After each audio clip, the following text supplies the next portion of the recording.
We made it through a year. Yeah. I don't know how. And now it's the best time of the year. Oy. It's Best game of the time. year time. Yeah. Everyone's here. I'm Sean Booker. I'm Paul Fleck. I'm John Wheeler. And I'm Nathan Rohr. I'm here the one time I'm here a year. Tradition has Nathan's one happened yet again. obligation. Yep. Yeah. That must mean it's Game of the Year time because You're like there's a video 4 game boxes. Santa. Once Yeah. a year you appear with a bag full of games you liked and didn't like. Yep. Every year. Rarely from this year, but I have enough. So, yeah. Glad to hear it. Always the wild card. I appreciate you coming to talk games with us. So yes, this is the Game of the Year show. For those who have not watched before, welcome. We are not going to do a combined list. We all have individual lists. We have a bunch of categories, some new, lots old. They're all ranked. We're going to go through some of our favorite games, some of our least favorite games, in some kind of circular order. And as well, there's the Community Game of the Year survey, which we like to do every year. Paul, why don't you tell us about that? Yeah, so this year, we had about the average. It wasn't high, it wasn't low. It was right in the middle of what we usually expect. So thank you for everybody that filled that out. But for each category, we're going to have a tallied up amount of for the games that the community has chosen. And the way that works is that depending on where you ranked a game, it assigned a point value. I added all those up, and then that will make up the list at the end.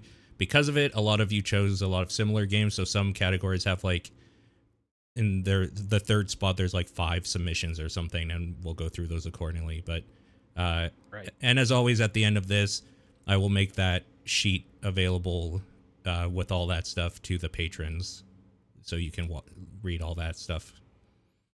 Nice. And one special bonus that the survey people get to do that we don't is they get to predict what each of our Game of the Years are going Yes. to be. Yeah, which and is that's always a fun wild. one. Yeah. Paul gave us a little sneak peek on some of the submissions. Very funny. They had no idea where Nathan was going this year. So I have no idea what Nathan's is going to be. So yeah. And we're going to read out some of the more comical answers because that should be a good time. Yeah. But anyways, this is the top down perspective, Game of the Year 2024. Our first category, like usual, we're going to go as far back as we can. This is the John Wheeler 20XX Game of the Year. My category, baby. Yep. These are 3 games, at most 3 games, that did not come out this year or last year, that for some reason we played enough of them this year. We wanted to give some recognition. Let's start, Nathan. You're the new person here. Let's start with you. Give us your third. Okay. Sonic and Sega All-Stars Racing. Nice. It's sort of a representative for not Transformed, although I did play some of that too. The original, just because it has a bunch of other Sega characters in it. Yeah. And I was in a weird kind of Sega nostalgia zone for a while this year. So I kind of wanted to choose a game that exemplifies as much of that as possible. So yeah, it's an okay kart racing game. Yeah, I don't know. Both of those are great kart racing games. Yeah, they're good. The third one, not as much. Team Sonic Racing or whatever. I tried that one too. Right, but that's not like an All-Stars one. Right. And No. so I think I'd lose its quality because they just announced another one that's not an All-Stars one, so that's kind of a bummer. Yeah, it's still Sumo Digital or whatever, but I just wasn't as into that one. But yeah, Sonic and his buddies racing, and also that guy from Virtua Fighter, and I the monkey, I think. And the NASCAR Samba de Amigo. Mm-hmm. And actually II as well. So never mind. What was the question? I was saying also the NASCAR racer girl, isn't she in that too? Danica Patrick. Danica Patrick's in Transformed, I think. Oh, okay. One of them. I definitely did see her somewhere, but yeah. Okay. But yeah, Sega stuff. I could also talk about Phantasy Star 2, which I tried to beat this year, but I won't do that. So, right. Yeah. Okay, let's go to Paul. What's your next one? My number 3 was A Little to the Left. It's a great game. A described cozy puzzle game. Yeah, there's just something nice about like being given a messy situation and you like organize things based on different ways. So For example, like if there were a bunch of pencils that were different sizes, you could organize it by size going up and down, or by color if there were different colors or whatever. It's cool. It was Use just all that Sesame Street training. honestly kind of. Yeah. Yeah. Yep. And it has a DLC pack as well if you're looking for even more. So And there's a lot of yes. organization. It's very good. High recommend. I think, one year we did a cozy game of the year, didn't we? And Yes, we did. And that was my number one on that. I'm just scrolling down to it. That makes sense. So this year was the year I played that game, and I probably would have put that somewhere on my game of the year maybe that year. It was very good. All right. John, can you tell us a third best game of the year? I can, but first I'm going to give an honorable mention because this did not deserve to actually be on the top 3, but I want to give it a shout out. Okay. Five Nights at Freddy's Security Breach. I have not laughed that much in my life. Okay. Okay. Holy shit, that was funny to play through. All right, my actual number 3 is Ys, The Oath in Felghana. This is a remake of the third Ys game, Wanderers from Ys. It's top-down hack and slash. It's really fast-paced, real fun to play. They redid everything. The music is fantastic, and it just this week got a re-release of on Switch and Steam. So I recommend checking that out. Yeah, I would have been surprised if one of the Ys games you were playing this year didn't end up somewhere. So that makes sense. Yeah. My number 3 is Evil West. Oh This wow, is a yeah. very, Okay. kind of Oh. like 360 era. I feel like inspired by Vibes Way, whatever. Action adventure game where you're like a vampire hunter. I think you might be Van Helsing himself, or the Van Helsing family comes up or whatever. And it's just like dumb fun. You have like a chain whip. You're shotgunning vampire zombies in the air and weird monsters and stuff. They have a really impressive like drop kick ability, and there's spikes on all the walls. So it's just like a dumb kind of polygonal beat 'em up. And it has co-op, so that's pretty fun too. It's like a little broken and a little janky in what you would expect from this style of game in that era. So it's kind of a nice throwback. And it got put on, I think, Game Pass this year, and that's why I played through it. Nice. For Community, there was a 5-way tie in third place. Great. Yeah. Ooh. This is always a weird one because everybody plays so many different things, But it's right? open to all games ever. Yeah, so- exactly. So, in no particular order, Celeste, Dragon's Crown Pro, Mario Kart 8 Deluxe, Marvel vs. Capcom 2, and Ratchet and Clank Rift Apart. Okay. Okay, nice. Which leads So us to number Nathan's 2. number 2. Yeah, I finally played Talos Principle this year on Nice. PS4. Nice.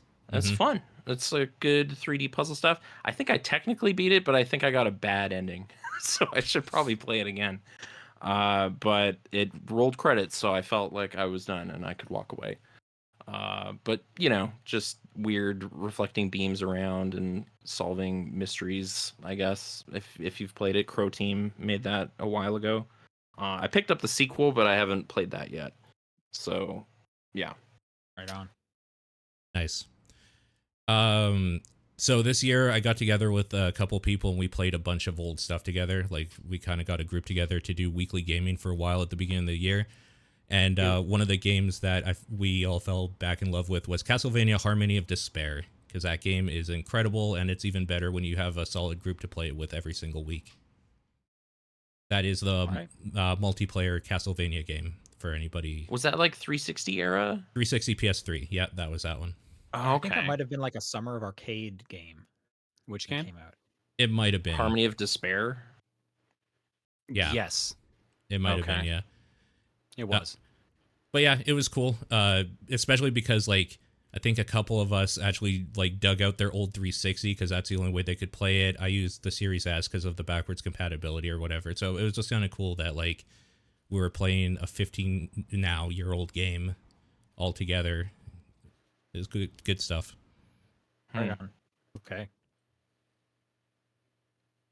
That's John next.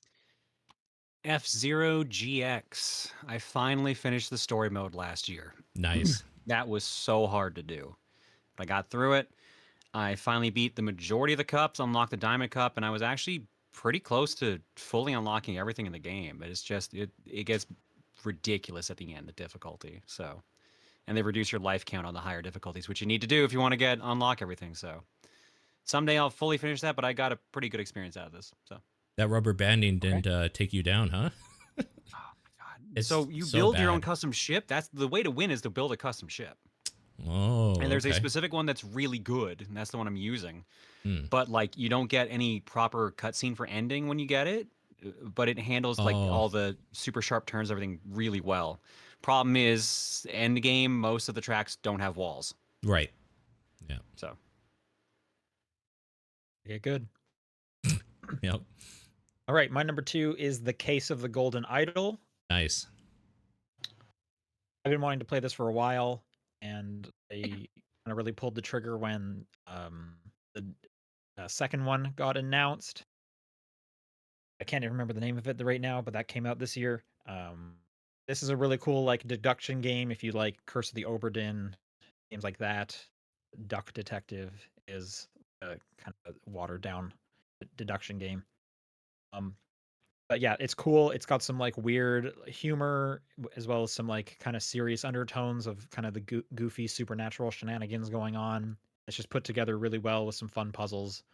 And it's on Game Pass, so if people want to check that out, it's an easy way to do that. Nice.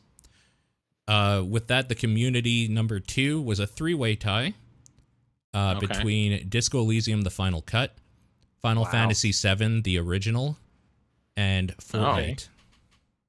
Oh, All right. Fortnite. Wow. Okay. Yep.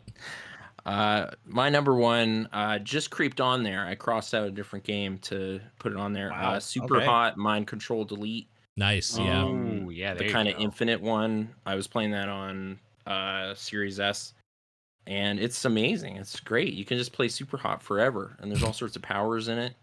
And you just play some music while you're playing that, and you just achieve the highest state of bliss. It's amazing. It's really good. Nice. So, Yep. yeah. Yeah, that's a good one.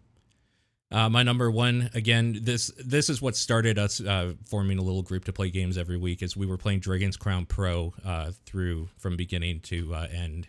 So we completed that game at the beginning of this year, and that was a great experience. That's a fantastic beat 'em up for people that maybe missed it. I definitely recommend going back and checking that out. Was that originally Nice. a Vita game, or am I thinking of the wrong thing? So it was on PS3 for sure, because that's where I originally played it, but I don't know if it originated on Vita and then went to PS3 or if it was the other way around. Okay. But yes, it was that era. Dragon's Crown. Okay. John, what's your favorite old game of the year? Control. Yeah. It's a Hell great yeah. game. I assume I this would played show that up. again this year too. Yeah, I've so I put it on played through things a that lot. for game clearing on stream, and that game is trippy as fuck Yeah. and Finish it? real fun to play. Yes, I did. Didn't do So the good, DLC because I haven't played Alan Wake, so I can't do Alan Wake or AWA. Yeah. And the other DLC I didn't touch either. So The Foundation. that's the one. Pretty good stuff. But Yeah. But like I the main game was great. It was a real good time. Yeah. I enjoyed it. Very So are good. you excited for Control 2 and what's the multiplayer one? FBC? Probably not excited for FBC, but Control 2, yeah, definitely. Yep. Very cool. Curious to see where they take that Remedyverse. story after that. Yeah. Oh yeah. Gotta play on Wake. True. I've been least thinking two, about people not are trying to just get two. me to do Alan Wake, so That Alan Wake DLC is very good as well. So, yeah. I think you could play the DLC, which is fine. I mean, like, it's you already wrapping up know- a piece of story from the first game though, but you get to play the action of Control instead, so it's really good. Yeah. I don't know. Yeah. All right, my favorite old game was The Great Ace Attorney. Mm. good Finally choice. came back to this, finished it up. I think I had like a game and a half left this year to get through games. It's great. Ace Attorney's always great and just such a good time to go through. And those stories are so fun and the characters are goofy. So I'll always have a nice space in my heart for Ace Attorney as I am playing through Investigations right now. Nice. And with that, there was one game that came out on top for the community, and it was Stardew Valley. Okay. Yeah, that makes sense. Yeah. Sure. Nice. Yeah. Nice that it wrapped up into a 1. It slowly funneled up. So cool. Yeah. All right, this brings us to our second category. Similar vibes. We're looking back. This is 2024's 2023 Game of the Year. These had to be titles that came out last year. This is often reserved for games that maybe get like DLC the following year or expansions. That's not exactly the case with mine, but Mine either. that's kind of the spirit of it a little bit. Or it's just you got to a game a year late, you couldn't play it last year, you wanted to play it this year, Mhm. so that deserves some recognition. Nathan, start us off. Okay. This one's sort of a technicality for my third one, but there was a new port of this game to the Xbox in 2023. Mhm. Is that the one you So played? that is the one I played. Okay, I thought you were just like Gold, caveating that. GoldenEye. It's really good. I don't Okay. know if you've heard of this game. Yeah. Yeah. Good choice. Occasionally, I'll just load up like a silo and just run through silo and shoot a bunch of dudes. Put cheats on or 2023. This is the something. one where it came out on the Switch at the same time, and they With like, split the functionality, right? Yeah, so yeah, the there's multiplayer, the no online multiplayer was on online. the Switch. But the controls aren't insane. Like you have to like remap stuff You to have the make it remaps on not the play buttons to make it insane. feel good on the Switch, but it's not too hard because you can remap anything on the Switch. I guess just so. annoying. It's just just annoying. easy to just jump in and be like, oh look, there's an Xbox controller on this pause screen now because they know that's what I'm doing. Hooray! Yeah. So you can just play it, and I usually just play the single player stuff anyway. So yeah, James Bond, Pierce Brosnan, it's great. It's great stuff. Brosnan was a good Bond. Yeah. Yep. My number 3 is also kind of a technicality because I think it was on one of my lists. It might have been the one you'll definitely get back to or whatever from last year. It's Dave the Diver because I played this through December up to like the end of January, and that game's just incredible. I finished most of what you can do in that game besides like all the restaurant stuff. I didn't unlock everything because whatever, but I did do all the like exploration stuff or whatever. That game is Big just yeah, it's just huge. It's just way too big, but every time I went into it, I had a pretty good time for a few hours. Time just melted away, so easily one of my top 3 from last year. I also feel like every second month this year there was like new free DLC for. Yeah, I also played the Dredge DLC and the Godzilla DLC, so there was revisiting throughout the year as Still well. so wild. I got Godzilla DLC of all things. Yeah. Yep. John, you're up. My number 3 is Bomb Rush Cyberpunk. Nice. I'm a fan of Jet Set Radio Future. No one should be surprised by that. And that's just Jet Set Radio Future again, basically. So great soundtrack, fun time, does its own thing. Easy recommend. Yep. True. Mine is God of War Ragnarok's Valhalla DLC. Sure. Yep. Which That I believe released was late last year announced and too, right? Yeah, I think it was announced and came out like at the Game Awards. Yeah. Yep. And I finally got to it this year, and it's incredible that this was like a free chunk of DLC. I'm pretty sure I'm on this podcast earlier, just like losing my mind at how cool it is. There is so much like narrative content in here, and him like reckoning with the old version of himself from the PS2 and 3 games. How he's like grown into a better person and all this. Like it's crazy that like this wasn't like a core part of any of their games. I can't recommend it enough. It's also kind of designed around like a semi roguelike, so I just kind of turned the combat to easy because I was more interested in the narrative, and I still had a great time with that. There's plenty of stuff to like unlock as well. Just cool character moments with all the side characters from the second game. They show up in some capacity, and it's free, so that's really really great. Yep. True. The community last year game of the year was Alan Wake 2, number 3. Okay. Nice, hell yeah, great game. My silver medal goes to Legend of Zelda: Tears of the Kingdom. I didn't finish it, but I got back into it and had more fun this time, just playing around with it. Did a Divine Beast and whatever. Yeah, just something about the open-ended, like playful gameplay of all the physics and futzing around was more appealing this time. So yeah, it's pretty good. It's a good game. Yeah, sure.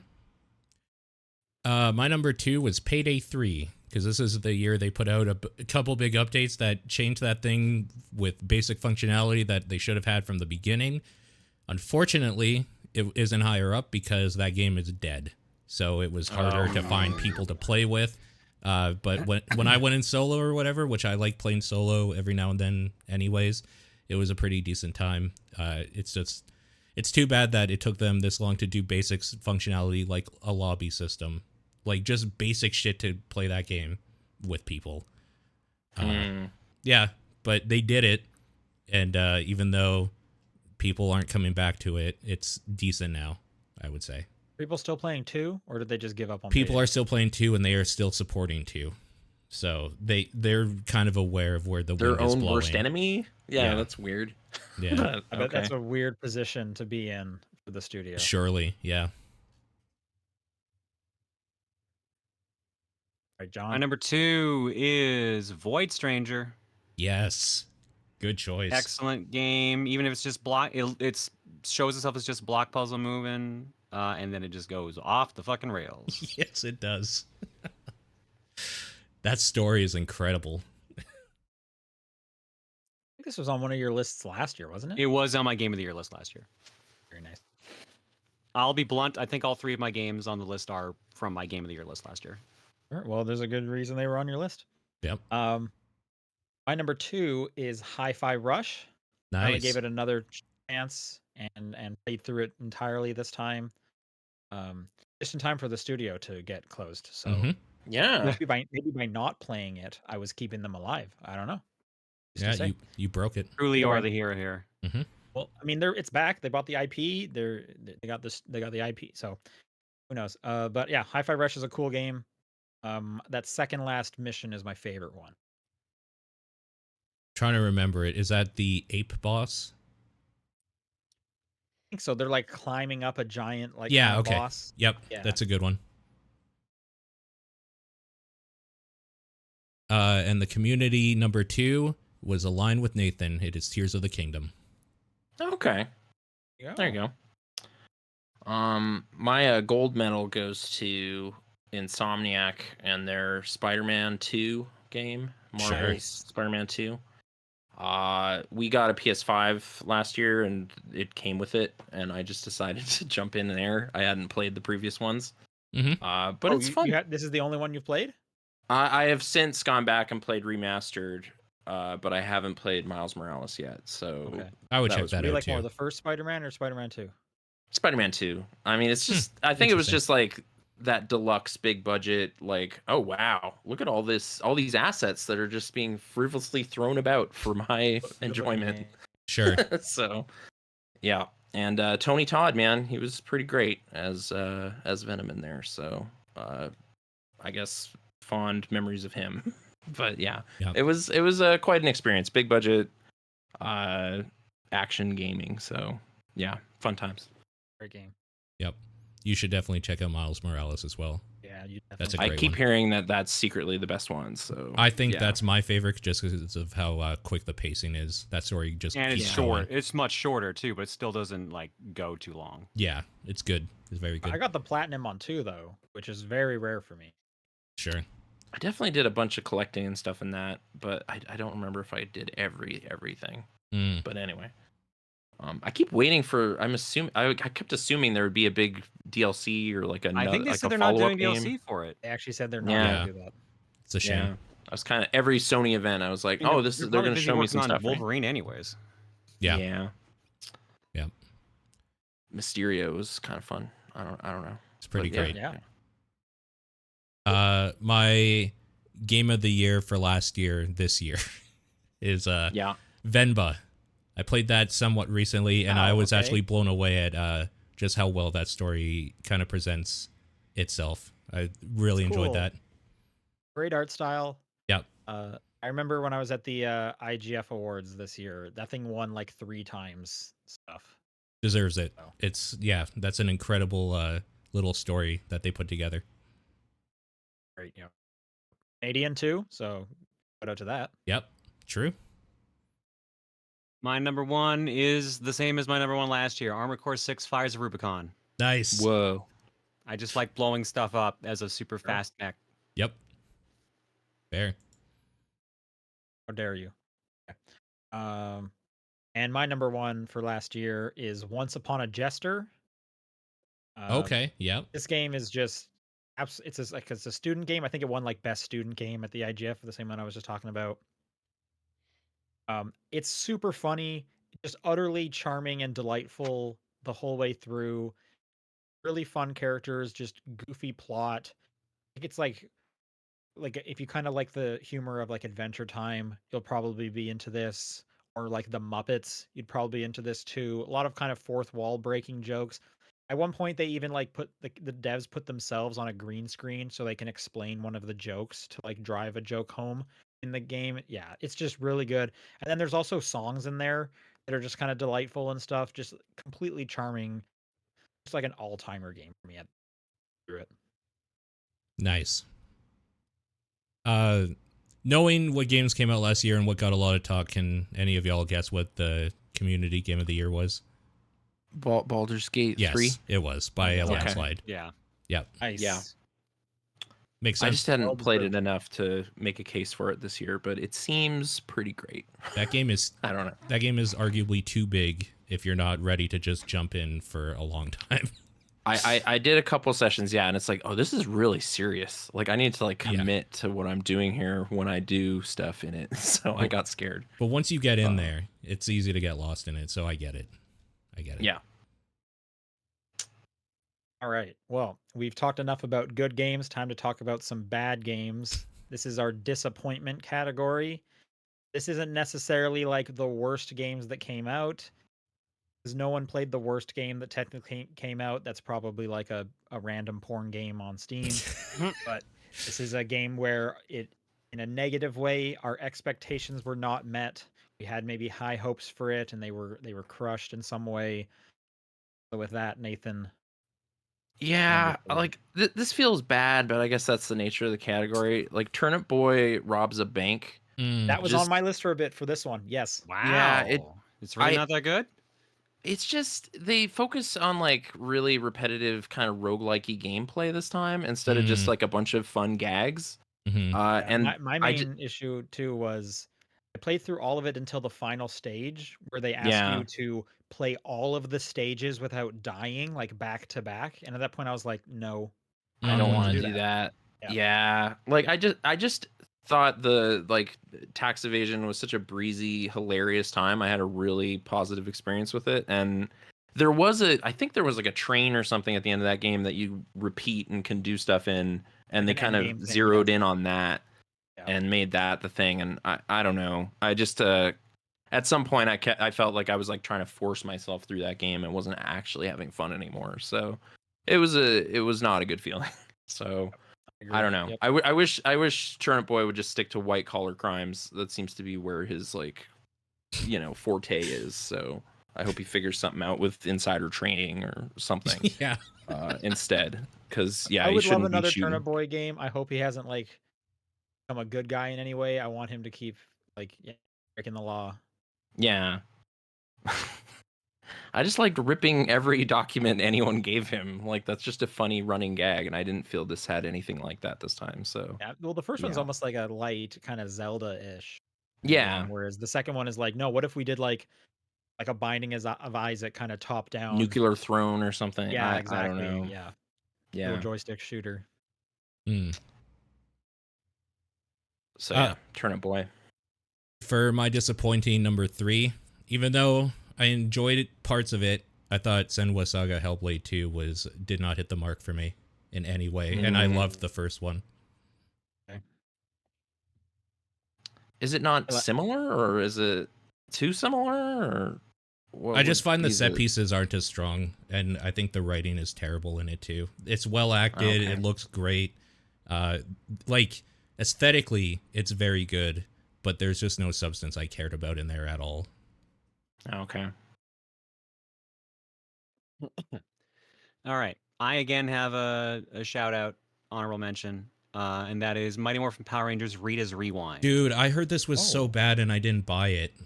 So this is the thing. They did a patch recently, and I have not tried it. So that's why it's an honorable mention and not in the top 3. Oh, But man, at launch, was very weird. Everyone played the exact same. It's weirdly stiff. Your character moves a little too slow. It's really hard to combo certain things. It feels very dry and vanilla, despite the nice look. it's Digital Eclipse, right? Yes. Yeah. So I don't know. Yeah, hopefully the patch fixes things. I don't know. So. Yeah, I heard bad things. That sucks. Yeah, but my actual number 3 is Mario vs. Donkey Kong, the re-release, Sure. Oh. HD-ified version. Yeah. I prefer Donkey Kong 94 already way more because it's a lot more fluid. But I played the Game Boy Advance one and liked it. It was all right. Somehow this one feels like it controls clunkier than a Game Boy Advance game, which I didn't know that was possible. Like it has weird frame hiccups. Sometimes it just doesn't take inputs. I don't know, man. I was playing through it. I'm like, by the end of it, I'm like, I'm just playing this now just to have the complete, so I never have to touch this again. So yeah, disappointed me. Sucks. My number 3 is Harold Halibut. Yeah, sure. It sounds fun. Like it's Yeah. alliterative. Yeah. Yeah. Fish. And it's claymation. It looks Like great. it's beautiful. It's Yep. such a, and from the trailers, like I was so like taken by it, and I was excited for it. But it is one of the slowest adventure games I've ever played. Okay. Specifically, just like the character movement. Like it's set on this big kind of underwater spaceship. No fast travel, so you're just slowly walking these halls to get to the next thing to talk to somebody. And the character's kind of personality is he's kind of like just a down to the earth, slow kind of guy. So the conversations are just kind of slow, and then you're walking across the whole thing again to go talk to someone else. It's kind of that, and it's like I love narrative games, but this was a bit too much for me, and I just couldn't like find myself wanting to go back and get through it because it's also like 14 hours. Yeah. So it's just what they're asking of me is just couldn't do it. That's a huge bummer. Yeah, that sucks. Number 3 for the community was The Plucky Squire. We'll talk more about that soon. We will. Okay. And this is a good time you bring it up. One of the rules that we're going to kind of do is if somebody has a game that is higher up on their list than someone else's, we will save the discussion until everyone is going. Okay. That'll probably Alright. come more into play with the top 10, but it sounds like and for me it's going to come into play for this one as well. Yeah. Is it all the way back around to me? This is my last disappointment. So should I not do this round and save my most Sure, disappointing if you game? want. Sure, you can do your number 1 at number 1. Sure. Then Paul. Okay. My number 2 was Bo Path of the Teal Lotus, a game that I played the demo of and fell in love with. Think it looks great. In reality, I just don't think a lot of that game is well designed with the enemy stuff. I don't think the platforming is very good, and I think the bosses are lackluster. So it was really a shame because that is a beautiful game.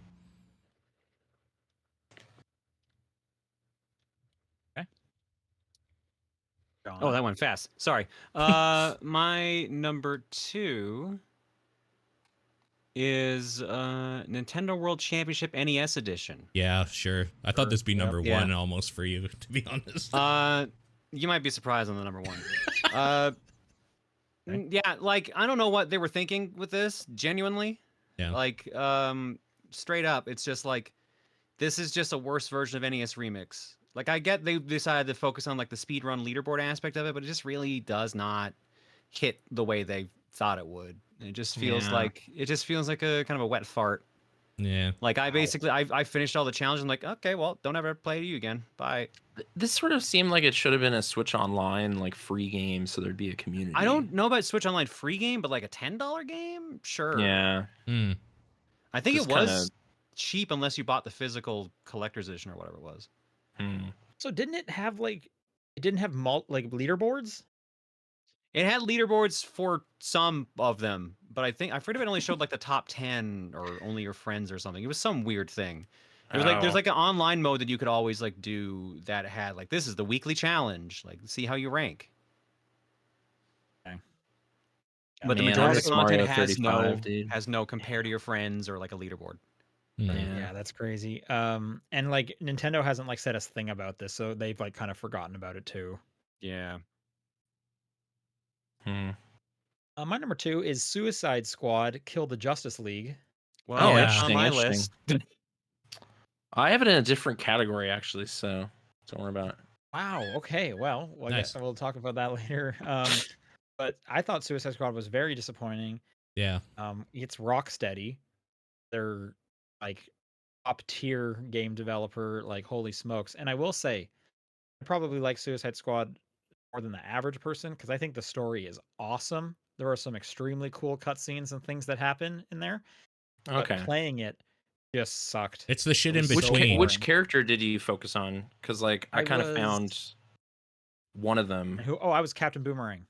Okay, I literally my least favorite playing character, so I don't know. Maybe I, your I mileage played as might vary. Harley, so I played as Harley and King Shark and King had Shark is a great. great time with King Shark. I love King So, Shark. Yep. It's Yeah. just Yeah. to like go here and kind of just like almost button mash through these enemies that something fun can happen.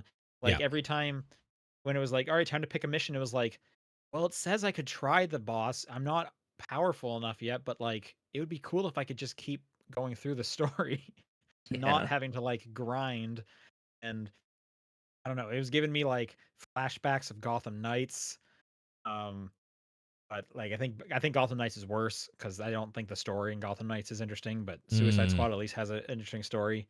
Um, so yeah, and just the main disappointment is like this is Rocksteady. They did the Arkham games, like Yeah. This is what they spent Yeah. like 7 years making or whatever. Yeah. exactly, Yeah. and like even like the worst Arkham game is still like a pretty good game.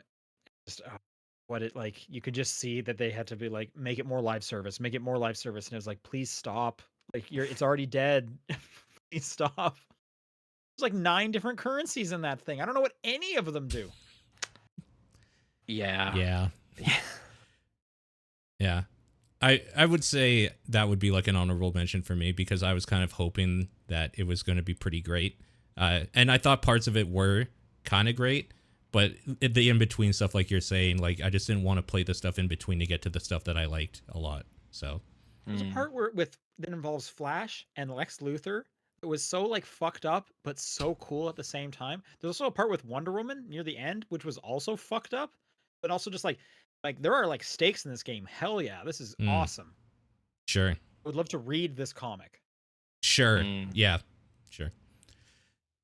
With that, the most disappointing game number 2 for the community, weirdly, was Concord. So I guess people wanted that to be good, and People were disappointed. wanted to continue to Okay. play it. Probably they're disappointed in Sony for shutting down one of their favorite games. Maybe, honestly. Sony wrote in and put their answers in. Yeah. Okay. Yeah. He was disappointed. Yeah. What a weird thing that happened. But One of the okay. weirdest that I've seen in the games industry for sure. Yeah. Oh wait, so that means it's my turn again. Most disappointing game of the year. Yeah, I like this. I'm gonna give this game another try, but at the time I was trying to have fun, and that's a bad feeling. It's Star Wars Outlaws. Like I was just like bought into like this might be really great, and then I just wasn't enjoying how it felt, or like the stealth stuff was an issue I was having. I was just like, I don't care about this. It's a stormtrooper. Like just shoot him in the face. They're Apparently like they joke reworked characters. a lot of that stuff if you They wanted to patched check it it out. I know. again. I've heard there's a big Yeah. patch that kind of lessens that problem. So I'm going to give it another run at it sometime this year. But where I was at and what I wanted, I was just like bouncing off of how it played. But there was weird little moments in it. Like my favorite moment was when me and my little creature ordered like a deluxe dinner, and there was like a long cutscene of us just eating like space chips or something. I was like, Sure. what is this? Why is there so much detail in this little sequence? This game's weird, and I like that. So I'm gonna try to approach it again with a different set of expectations, but I don't know. It was just not popping the way I wanted. So yeah. Here the Big. Sabacc is like surprisingly good and fun to play. Yeah, there's a decent card. Like there's little things in it, but it was like the action, like that third person shooting just felt janky, like stiff and weird. I don't know, but I'll take a look at it again. But yeah, that was the crowning disappointment this year. Yeah. Paul? Sean, do you want to talk about the Plucky Squire and how it's the most disappointing game of this year? I mean, I don't really want to, but this is the time where I should. Yeah, this is my I number have to one. talk about the Plucky Squire again. Yeah. But please start us off. It is your turn. So I remember, I think even on this show, like multiple times you and I were just being like, it looks great. Like it's a great idea or whatever. The problem is that it is a bad Zelda-like where you're doing nothing but moving words around a page, and it just like never shuts the hell up and lets you actually play the game for a while. Everybody has to pipe in with something to say. Like everything about it is just, it's a great looking game, but I found it kind of miserable to play, just boring. Yeah, it is extremely boring. It is so slow paced. And you mentioned where everyone like they don't shut up. Like every time you're trying to do something, they need to like remind you, "Hey, this is what we're doing. Oh, hey, this is how you do it. Oh, hey, you're doing it. Oh, wait, you just did it. That's great." And it's like, "Okay, I got it. All I needed to do was open this door. We didn't need to talk about it 3 different times." Like, Yeah. which makes you think like it's designed for the smallest of kids. I don't know, the dumbest of kids. Like, give kids like a break. Dumbest. You know? Yeah, sure. And you're right. Like the trailers looked so good. It has such a fun presentation of it, but like it is such a disappointment. And then near the end of the game, they're like, here's some stealth sequences.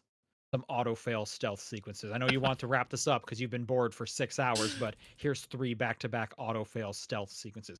To the game's credit though, you can skip anything. You can just pause it and hit skip mini game. So I Yeah. skipped some boss fights that just like weren't working. I skipped all of those stealth sequences. I haven't seen a lot of games where they're just like, "Do you want to not play this?" It's like, and that was pretty great. This was the perfect game for them to implement. But, Sure. like, that was a bummer. Yeah. It's almost like they knew. Just near the end, like, "Hey, did anyone else notice this kind of sucks?" Yeah, you're right. Yeah.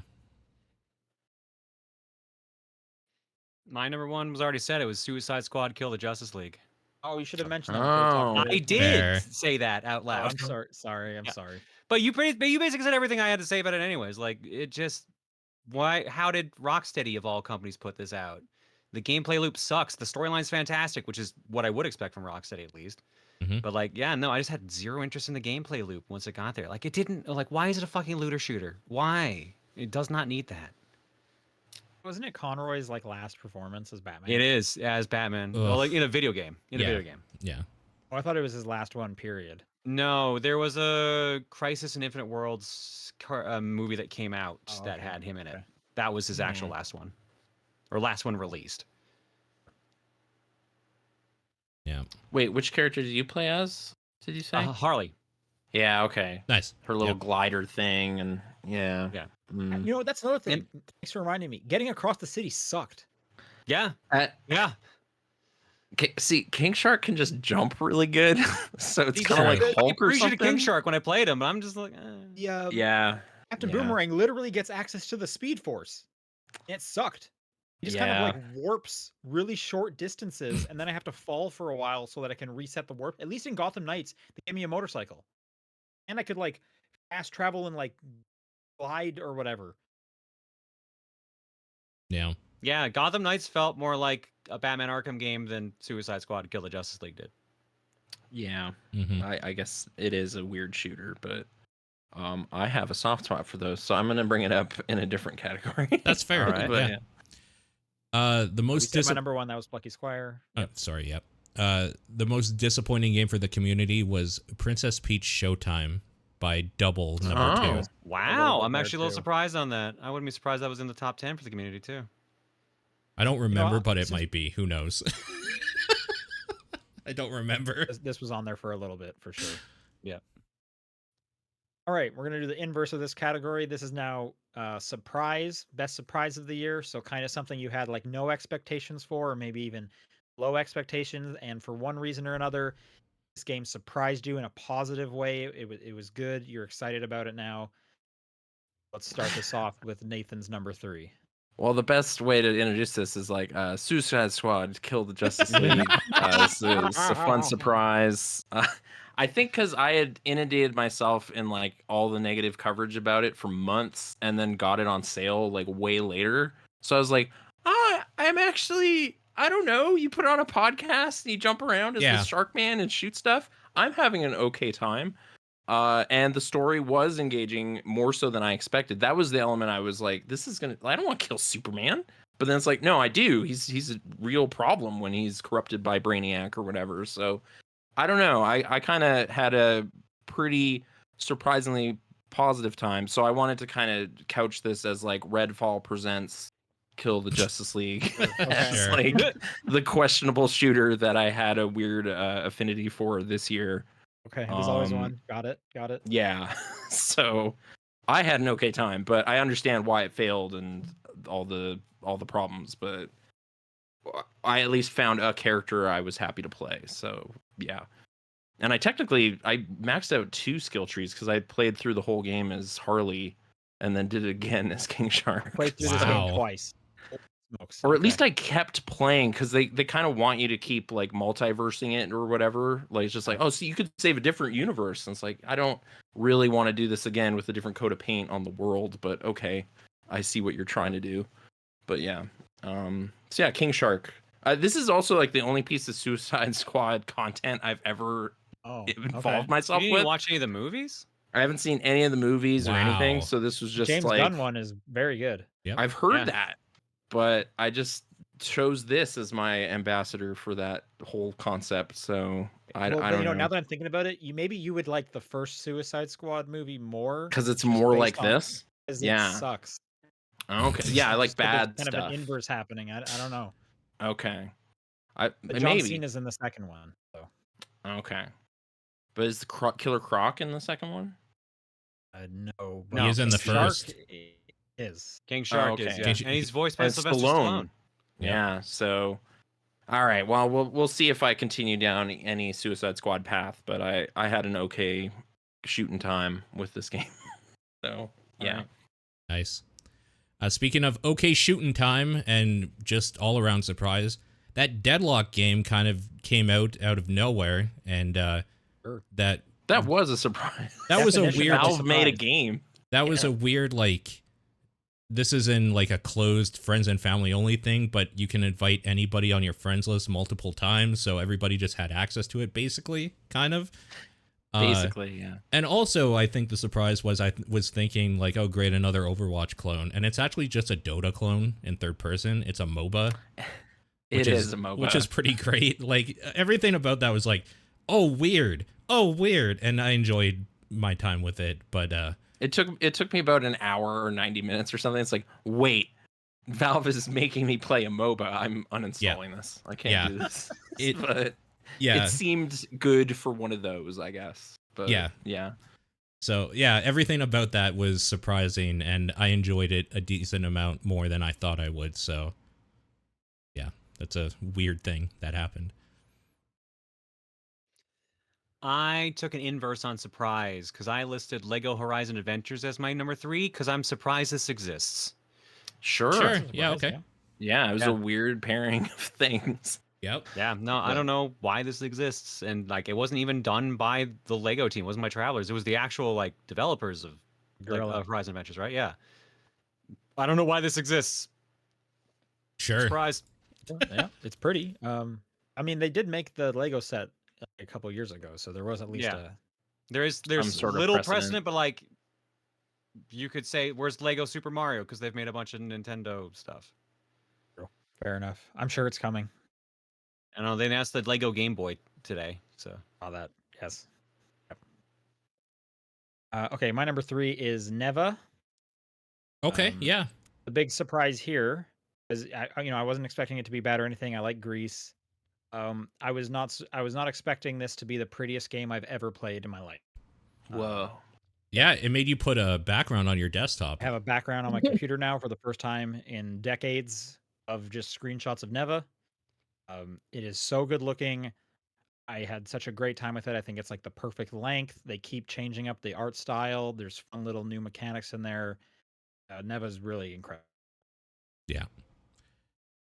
For the community poll, there was a 3-way tie for third between Silent Hill Remake, Silent Hill 2, 2024, Prince of Persia: The Lost Crown, and Marvel Rivals. Okay.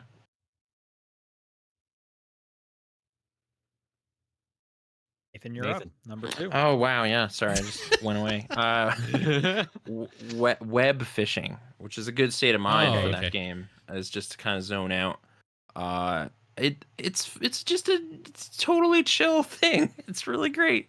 It's just like a weird raunchy chat room with like Animal Crossing characters and fishing, and Nice. it's just mouse clicking and whatever. You can be extremely inebriated when you play it, and it's Okay. fine. Yeah. Okay. So it's quality gaming, I guess.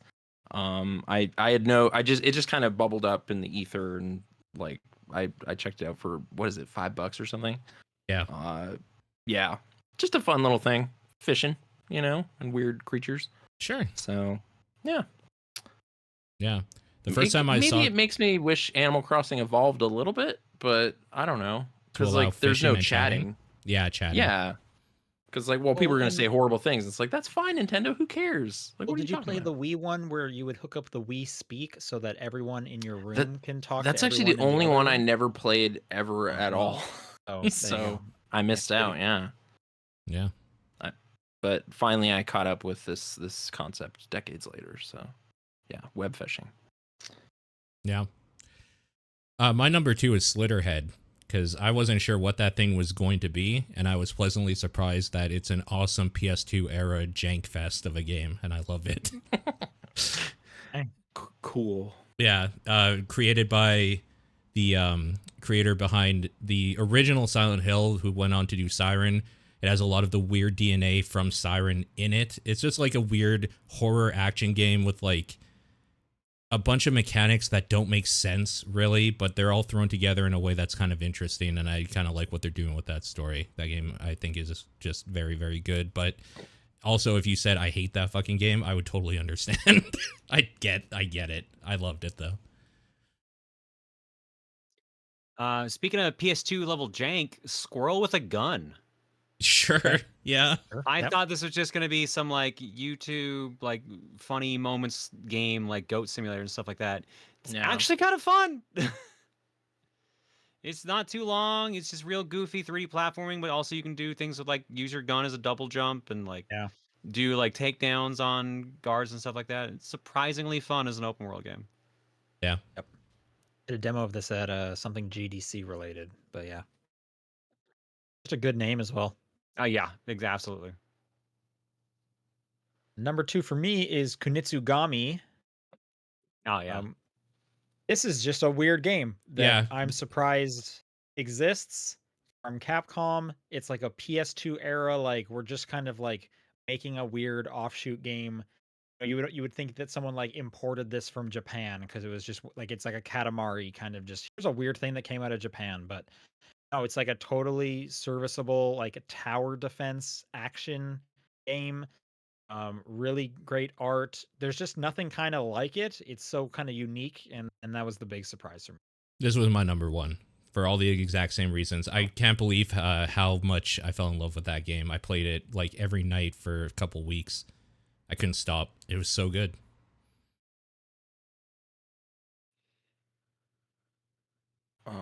Community number 2 Yeah. was Balatro.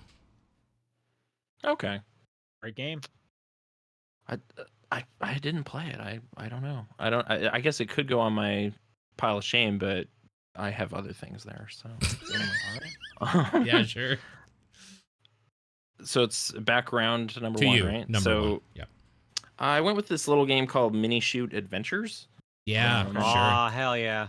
It's a cute little, like, it was kind of Zelda, but with a bit of bullet heck, I guess. It's pretty low impact of those, but it was a fun, engaging little thing. That was just a couple delightful sessions. I don't know. I had a fun time with that game. So I guess I was surprised because I didn't have any anticipation for it at all, and then it just existed, and I was able to play it. So Yeah. surprise. Yeah. Yep. My number 1 was Kunitsugami for the reasons discussed before. I just love those Yeah. weird, like, Capcom shooting for something new sort of things, and I loved that game. Very good. My number 1 was Castlevania Dominus Collection for 2 Nice. reasons. One, I'm surprised the DS games got a re-release. I didn't think that was ever going to happen. Yep. And that was a pleasant surprise. And 2, they remade one of the worst Castlevania games. Yes! And actually made a decent version of it. Yes, they did. Oh, it's so Yeah, good. I no. can't believe that shit. Haunted Castle Remastered's actually pretty decent and fun to play compared to the original, which is one of it probably is the worst Castlevania game. Yep. Yeah. So yeah, I didn't happy. know this happened. So there's like an affordable way to play Order of Ecclesia now. Yes. Oh, it's awesome. That's the one I didn't get. So Okay. Yeah, it okay. comes with the 3 DS games and Haunted Castle Remastered. And I liked Portrait of Ruin, so okay. Yeah. There you go. Sweet. No, I'm surprised, but I haven't played it, so. And all they had to do for Haunted Castle was make it not control a complete ass. Go figure. That's all they had to do. Yeah, that's a cool one. My most surprising game of the year was Indiana Jones and the Great Circle. Yeah, sure. Nice. I kind of can't believe this exists. It's like an IP game. Like, no, I don't think anyone saw this game kind of coming in the state it is. You would think, like, let's just make an Uncharted. That's like the one-to-one kind of comparison, but it is so not that. It's so kind of unique and cool. It's basically like an immersive sim. It's funny, the writing is good, and it's just such a cool game. And like Machine Games knocked it out of the park.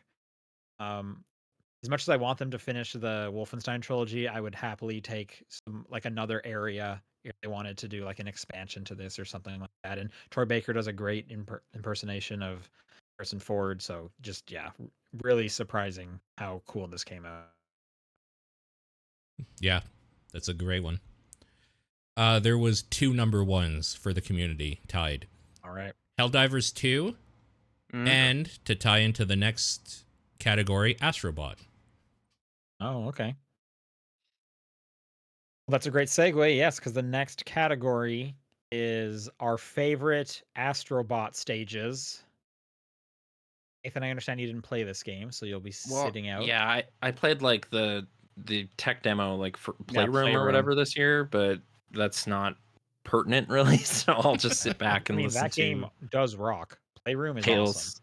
Tales of the But Astrobot. Astrobot controls way tighter. So. Mhm. Okay. So we picked 3 stages. We'll talk about them. Actually, I had to go back and like I remembered like the concepts of the stages. Yep. But I was like, what is the name of this one? Yeah, I Like, don't where remember. I was it? never wrote down any of the names, but you'll get which 3 I'm recommending. So. Sure. So Paul, what's your third favorite Astrobot stage? My third favorite was Downsize Surprise, the one where you go tiny sometimes. That's great. That's a great one. Mm. With, like the mouse ability where you go in the house and stuff. Yep. That was just That's a good one. like when you kind of go into that level, then you see what the gimmick is because you go real small and the world is huge. You're just like, okay, this is great. And the way it plays with that of like you changing sizes to get through different parts. Yeah, it's just good. A good level. My number 3, I don't remember what it's actually called. I just wrote down the final challenge. That's So, my like- number 1. Okay, yeah, Right. I had it as my number 1, or I had it as my number 1. I'm like, no, I think I like the other 2 more. Fair. But, like, this is a great showcase of how like difficult the game can be. Yeah. But it shows all the mechanics together really well. So it's basically the Grandmaster Galaxy equivalent for the game, and like it puts you to the test for sure. It's literally just called Great Master Challenge, so you were close. Wow. Honestly. Okay. Well, Yeah. very on the nose. Yeah, and the way it ends, you like unlock a character, and I like audibly gasped. I'm like, he's I was here. like, who could they have at the end of all this nonsense? Oh, that makes so much sense. Yeah, that's my number 1. It's so good. Holy crap! What a great stage. My number 3 is Slow Mo Casino. This was yeah. on there for a bit for me. Yeah, that's a good one. This one's good. You get the stopwatch slow down time mechanic, and the stage is just like super fun as you're like slowing down bullets so that you can use them as platforms. There's tons of excitement. Yeah, this is a really good one. Yeah, that's a great level. My number 2 was Bathhouse Surprise because it's fun being a giant sponge dude and soaking up the water and stuff. That was Yeah, a that's a great cool stage. one. It's all ninja themed and stuff. Yeah, very cool. I like that stage a lot. My number 2 is the Loco Roco stage because I enjoy Okay. Loco Roco a lot, and I normally hate motion controls, but it actually gets the feel of Loco Roco down really well. Yep. So I enjoy just going around and everything, just like getting through the different colors and like the different zones. Like it really felt like I was playing another Loco Roco. Yeah, and sometimes you just need that, like a new Loco Roco. Yeah, I'll get that weird. I enough. ended up playing Loco Roco on stream last night too. So Okay. Oh, there you nice. go. Yeah. My number 2, kind of late addition. I guess it's the most recent addition to the game, Winter Wonder. This is Okay. their like Christmas level that they put in there. That was good. Just great. I mean, I love a themed level around the holidays when games do that. You get to play as all of the abilities, so it's kind of like cheating to almost put it there because it's like Mhm. it's like a greatest hits. But yeah, this one was Yeah, that's great. I apologize. I forgot to say the community stuff. Was thrown off because Nathan's not joining in on this one, so okay. I got mixed up. Number 3 was Dude Raider, which is the Uncharted level. Okay. Down, Ridiculous name. number 2 was Downside Surprise Okay. for the community. And my number 1 was Great Master, Grandmaster Challenge, or whatever. So, John, what was yours? I guess I learned what the name of the stage was. Dude Raider. I had the Uncharted stage as my Nice. number 1. Because like the whole, they get the feel of Uncharted down really well, where like everything breaks and you have to scramble to get out of what's going on. There's the whole hunting around for secrets. The secret of the stage is like finding the 4 hidden icons to shoot and collect. There's like the gunplay actually is surprisingly good for a game that barely did any gunplay. Yeah, it was actually. It was just a real enjoyable time, and like the ending set piece is real good. It is. Yeah, it's Bit very tedious, but real good. So yeah, no, absolutely my number 1. good choice. My number 1 was Luna Sola. This is the Mm. day-night stage where when it's day versus night, the stage like rotates 90 degrees as well. Oh, that one, yeah. Yep. This one I thought was just super cool and like both visually and from a platforming perspective. So that was my favorite Astrobot stage. Cool. A little surprised none of us had this one on our list. But the number 1 for the community was Apes on the Loose, the Ape Escape level. I thought about it, but I'm like, I enjoyed the Loco and Uncharted ones more. Very nice. Great game. Yeah. Really real good. good enough that we needed a whole category about it. Just like our next category, UFO 50, the game that is 50 games. Yeah. 51. And so Nathan, you did play this one? I played a lot of this game. Yeah. Sure. All right, great. Yeah. Well, we're going to list off our 3 favorite games from it. Please, Nathan, start us off. I went with Night Manor for number 3, the kind of Resident nice. Evil-ish horror game. That's a great one. It's a really great one. It's the first one I like got a cherry for or whatever in that game, but you can't really replay it. It's like a one-shot deal. So Yeah. I played it, had an amazing time, and then it's just kind of sitting there now, and it's like, oh, I can't really ever have that experience again. But it was a fun little horror thing. Do you like the Clock Tower games? You should play those if you liked that. Oh, okay. Yeah, Clock Tower Rewind. You should probably jump on you should that. check that out. Okay, I'll write that down. That has big Nathan energy. Yeah. Okay. I love it. Everyone's getting recommendations from the episode. This is great. Yeah, so Night Manor was my number 3. Nice. My number 3 is one that I don't think a lot of people enjoyed, but Mooncat. Holy Hell crap. yeah, Hey, Mooncat. That's my number 2. 3. Okay, well, we'll talk about it when we get back to Nathan then. Okay. So Mooncat, We'll talk about it right now. yeah. Mooncat We for can talk about Mooncat. Yeah, sure. it's one of those games that I think everybody, when you first play it, you hate it because it is so bad feeling. But once you get like Yeah. arguably I cheated a little bit. I played it a little bit with controller. I was like, okay, I think I understand this. But then I plugged in the hitbox and it's like, oh, makes way more sense to my brain. So I got like really, really invested in how you move. This is the game for anybody who doesn't remember, where you play like a little like egg dude with legs and like a fetus with I egg. with hated legs or this one. something? I'm surprised you both had this on your list. all three It's of us. on my list because it's so weird. Oh, I Like, love it. It's so and it was fun. just, like, I need to give this some kind of shout out because this is one of the weirdest like shittiest feeling platformers. Like, why would Yeah. anyone? Yeah. For those who haven't played it, the D-pad will make you go to the Left. right, left. Okay, left, and then A will make you go to the right. Yeah. And if you want to jump, you need to be moving in the direction you want, and then press the other one. And there's also like a double yeah. jump in there and a slide, and it's You could do like a slam, yeah, and there's like bounce there's off like a butt mushrooms. stomp. Like it is. Yeah. I don't know why you would design a game like this, but I just kind of loved like the dedication to the most insane control style. Yeah, once I got a feel for it, I think it's this in this lore. It's like the spiritual sequel to Barbuda, right? Yes, So that's is right. it? I think. Yeah. And I hate So Barbuda. I keep like hearing about Barbuda. It's like Barbuda's. It's neat how many weird screens there are in there and like the secrets and everything. But like I don't like playing it any Right. more than anything else. Whereas Mooncat, once I got the feel for the weirdness, I was like, man, I'm kicking ass in this game. This is great. I think it was the second game I beat. I didn't get all the portals though. I haven't seen enough screens or whatever. But I got a gold on that. But it's just a weird thing. I just keep coming back to it and trying to find secret screens. So I don't know. It has this strange appeal. Yeah. Mooncat. Yeah. Yeah. I'm glad. I'm glad other people played and enjoyed Mooncat. I didn't know that happened. I thought I would be the only one too, because if you told me like I hate that game, yeah, I get it. For sure. Yeah. All right, my number 3 was Rail Heist. This Okay. is the one where Sweet. you literally just rob a train, but it's like a puzzle game in a way because you have to avoid getting shot. Because as soon as they see you, you instantly die. So you have to figure out all these ways to knock people out. You have 10 seconds per turn, and then the AI takes a turn, so it's strategic. And basically everything in the stage is destructible, so you can just like jump to the end of the stage, break a hole in the wall, grab the safe, and then try to find a way to platform back out. Like there's so many like weird ways of solving the stages, and it's actually a lot of fun. And It's the pretty upscaling great, of how yeah. the difficulty goes up is real good. It's my number 1, but it's okay. Yeah. I like it. I'm happy it's on here.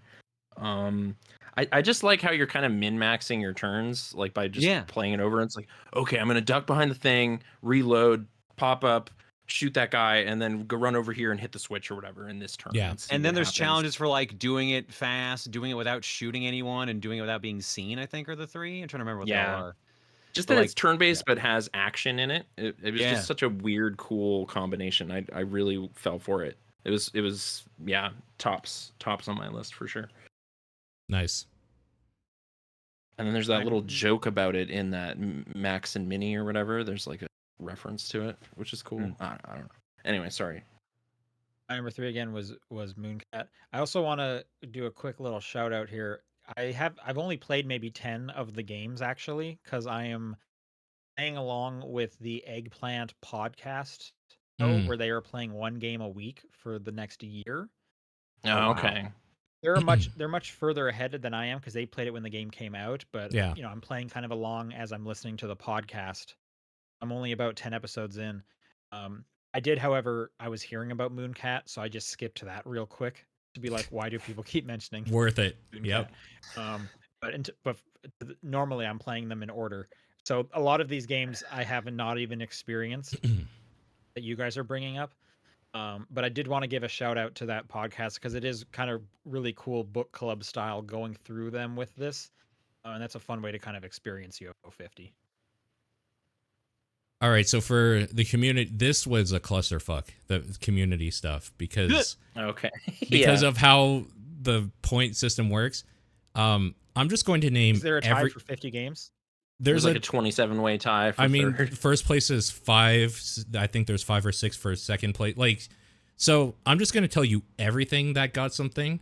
The 4th place was Camouflage, Golfaria, and Pin Golf for the community. 3rd place was a tie between Pilot Quest and Rail Heist. Okay. Is Pilot Quest the first like one where it's kind of Pilot Quest is the clicker. Oh, Yeah. okay. Yeah, the one you have to go back Yeah, I to. definitely was loading up Pilot Quest a lot then too. I forget what the origin of that character and like the top down with all the weird plant monsters and. But I anyway. think that's one. It's one of the shmups. He's the captain of one of the spaceships. Yeah. And Campanella. Yeah. Okay. Yeah, that sounds right. Yeah. It is. I thought Pilot Quest would be higher up in the community stuff.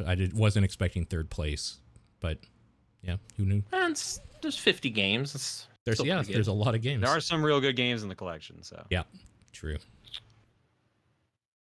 Wait, Nathan, so you're number 2, or was that You're that was number Mooncat, 2. right? number 2 is Mooncat. Okay. I'm just gonna give a shout out to like what is it, Kick Club, like the kind of bubble Oh. bobble-esque one with the Uh-huh. soccer ball. Yeah. I really like that one. I don't know. Eventually, I was playing that over and over and over, and it's like I have to beat this. I have to like I can get through the goalie fine, but that fourth world, what is happening? And I don't know. It's pretty fun. Fair. Sports themed one. So My number 2 is the sequel to Mortal 2, which just improved on Mortal in every way. Mortal was the game where you kind of threw your dudes into either a rock that you can like use in the environment, an arrow, platform, or what was the other one? Bomb. A bomb? Bomb. So Mortal 2 took that idea and expanded it so you have different character classes, and the different classes do different things when they die. Including one of them, when they die, they create a portal that you can like easily access an area again. One of them is literally just like a suicide bomber that does massive damage in an area or blows up walls, sort of thing. The other one leaves an ammo refill for like for an area with maybe a boss or something where you want to like teleport back. So the way you would like do a Mortal thing, for example, is you find an area with a mini boss. You're like, okay, cool. You send down whatever class it is that creates a portal there, or like an easy way to get there. You kill them, then you set down like the gunner or whatever that leaves an ammo pack. You try to do some damage to it. You probably die. If you die, you leave ammo for another character that can go down there. Like, it's just a real cool way that you can use the different classes to kind of help you get through that weird environment. It's an awesome game. Great idea. Hey, my John, number you're 2 is Yep. Party House. That was a Party great House is one. pretty awesome. Yeah. Yeah. It's a deck building game. It's a Yeah. deck building game where you put people in to make a party, but if you get too many people who cause trouble, like you get no round. You have to get 4 stars in your like on your table by the end of like the end of like 15 turns or something like that. And there's multiple different sets of characters they can put in there, and by the end of the game there's a randomize option, or you find a code that lets you just set your own, which is also great. It was just really a lot of fun because I'm a sucker for deck builders, and that was like, oh, this is exactly what I want. So it's great. Yeah, it's a cool one. My number Sharing 2 it is sucks though. I'm sure. What's the cherry? Win 5 randomized rounds in a row. Yeah. You just gotta have hippies and dogs. No, chill it's everybody randomized. out. You don't get to pick. Oh yeah. Oh, okay. Yeah. My number 2 is Magic Garden. Magic Oh, Garden's okay. pretty good. Garden That's was a good fun. one. Yeah. It's basically Snake, or hitting my nostalgia chord, Mirka Chase from Neopets. Oh. Okay. So I Yeah. was just like, oh yeah, I can do this. This is just the playing of that again. And I played way too much Mirka Chase when I was like 11, whatever it was.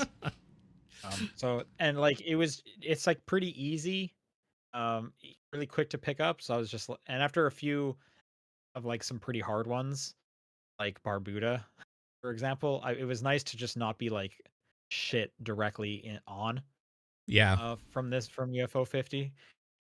Oh yes, Magic Garden was pleasant. Nice. There was a 4-way tie for second place for the community between Warp Tank, Mortal 2, Porgy, and Seaside Drive. All incredible Wow, choices. Porgy was that high? Wow. What is Porgy? I don't remember underwater That's that the one. submarine one, I do believe. The submarine shitfest one. I yeah. kind of like Porgy. I was trying to. Porgy's yeah, I a was playing really decent cool amount of exploring Porgy. Metroidvania, but It gets like better once you start unlocking shit.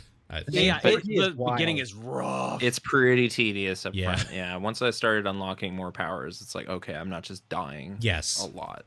Yeah, I'll give it So, that. I agree. Yeah. I already did my number 1, Rail Heist. It's a great game. Right. Yeah. I don't know what to like give a shout out to during this time on the platform, but it's okay. I'll pass. Okay, so then you and I can talk about Warp Tank and how it's the best UFO 50 game. I Warp don't Tank's know. pretty great. I really loved It's- Warp Tank. Yeah, it's pretty great. Yeah, just a basic like inversion game, I'll call it, or whatever, like Metal Storm or whatever from back in the day. But you play a little Blaster Master tank essentially, and you just shoot across the level, up and down or diagonally or whatever, to get through it. It's just fun. I just really enjoyed that game. Nice. Did you beat that one or? No, I never yeah. finished all of it. At some point, navigating like the overworld to get more levels, I was finding frustrating. It's just Yeah. like I don't know what I'm doing wrong. Like I'm just trying to do some more puzzles. And Yeah. I can't get there. I must be missing something. Mm-hmm. But it is pretty great. And Seaside Drive's pretty great too. The community. Seaside Drive is a fun one, yeah. Yeah. True. My number 1, Pilot Quest, because I am a sucker for clickers. Fair. So, and honestly, I didn't expect the depth of Pilot Quest. Like, when I was like, oh, it's cool, you just like mash a gem, whatever, and then come back later. And then it's like, oh, there's just a whole Zelda game hidden here. Yep. Oh, okay. Wait, there's multiple dungeons. Oh, wait, there's a hidden super boss? What? Like, there's just so many weird levels that just kept getting added to it more and more. And the wild thing is, you can New Game Plus it over and over, and they keep giving you perks for it. And all the doors and dungeons are randomized, so they're all in completely different spots next time you boot it up, or they can be rather. Interesting. So, so it was really neat. I actually enjoyed like doing the New Game Plus loops a couple times. Nice. My number 1 is Mortal. You're telling me there's a Mortal 2? Yeah. Spoilers. they put more Mortal in there. Mortal 1's great. I like it's Mortal. very good. Mortal 1 is so cool, and when like one of the really cool things was when I realized that when you're obviously making the screen scroll with you, but then as you die, it's like, oh, now I can just skip that last platforming part because the like airplane or whatever in the top that drops me out has moved forward. I'm like, this is just so smart and cool. It kind of reminds me a bit of like Super Time Force, where you're just kind of building this like army for yourself to make the stage easier, and like just such a cool idea. I'm very happy to hear there's a sequel because I didn't know about that. But yeah, Mortal is like there's a few games in here so far where it's like this I wish was like a full game. Like I would love an absolute like give me like a $60 $70 like game with this mechanic, and Mortal is like one of them. Sure. Yeah, it's very cool. It's a very cool game. And some people of the community agreed because in the 5-way tie for first place, we have Magic Garden, Mooncat, Mortal, Bushido Ball, and Mini and Max. Mini and Max is pretty fun too. I kind of got late into that game where now I can't figure out what to do. I don't like I finish didn't it. love that game for the same reason you were talking about Warp Tank. Is like that overworld kind of sucks to navigate. I just kind of get lost. Yeah. But what's the Bushido Ball? What is that one? It's shitty Windjammers. As in Shitty Windjammers. the fucking CPU cheats and it drives me crazy. Oh yeah. Oh yeah, I think I raged you when you were doing that one. It looked pretty. The miserable. on the final one, that motherfucker. Oh, that input reading. Wait, how does he cheat? It's just input reading. Like it's so fucking hard. Okay. Yeah. All right. Well, now that we're an hour and 20 minutes into this episode, it's Game of the Year time. I'm assuming we all have a list of 10 games. Yes. Yeah. Just to And a dishonorable reiterate, runner-up, because I guess. we've laxed on this rule. If you have a game that is higher on your list than someone else, we are going to wait and talk about We're gonna it pause at its Okay. highest point. So give a breath after you say the name so that someone can shout out there. It wouldn't be very fun if someone said like someone else's number 1 way down and they don't, and then Yeah. at its yeah. best moment we will talk about the game. Sure. We have 10 to get through. Nathan, last year you only had 5. This year I'm told you have 10 games. I do have 10. Ooh. Did I see credits on all of them? No. That doesn't But matter. I had good Don't sessions. worry, neither did I. Yeah. So my number 10, good session time, fun vibes, everything. Little Kitty, Big City. Oh wow. Good Is that good choice? Was that I is forgot that was number this year. 1 on someone else's list, or can I talk about it? Okay. You can talk about it. So you're this little cat, and you fall out of a window, and then you have to try to get back up there. And in the meantime, you just meet other cats and do little whimsical tasks. It's good. And it's fun. It's just light and charming. So yeah, that's Double Dagger Studios, Little Kitty Big City. It's got a catchy title, and it's on Game Pass, so you can One just of my play friends did the music for the game, Carlos.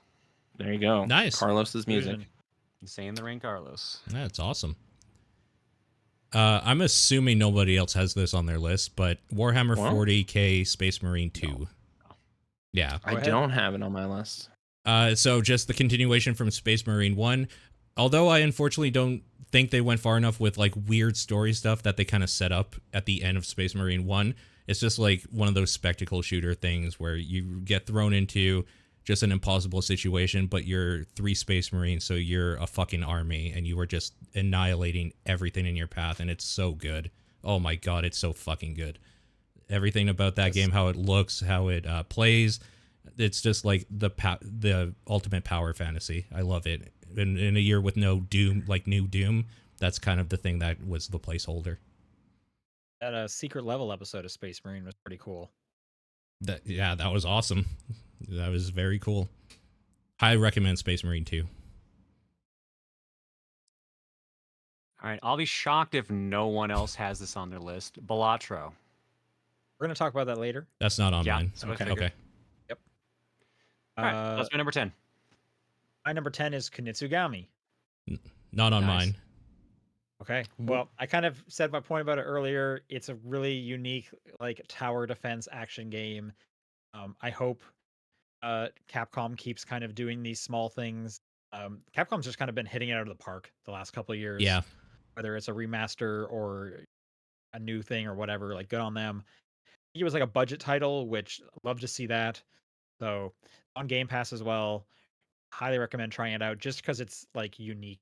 Probably something you haven't played before, and that's interesting on its own. Totally. Yep. Oh, community. Yeah. So the community, there was no ties this year, I will say. Wow. Holy smokes. Yeah. The community number 10 game of the year was Sonic X Shadow Generations.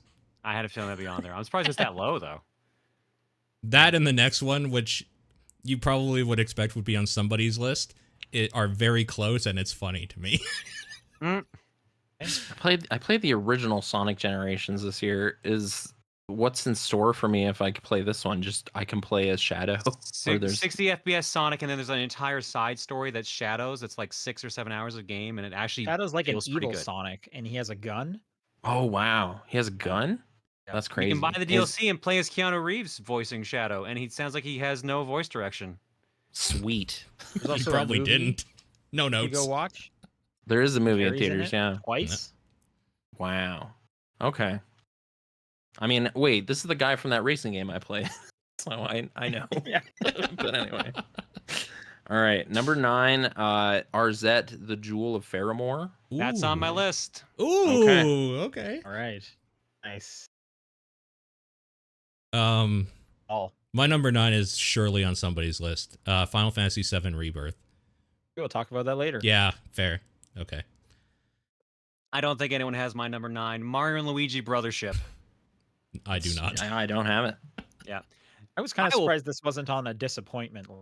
I'm going to be real. The beginning of the game sucks. Genuinely. It's so goddamn slow. But I am 45 hours in and I've been having a blast. Okay. It builds up speed and kind of gets its bearings a couple hours in.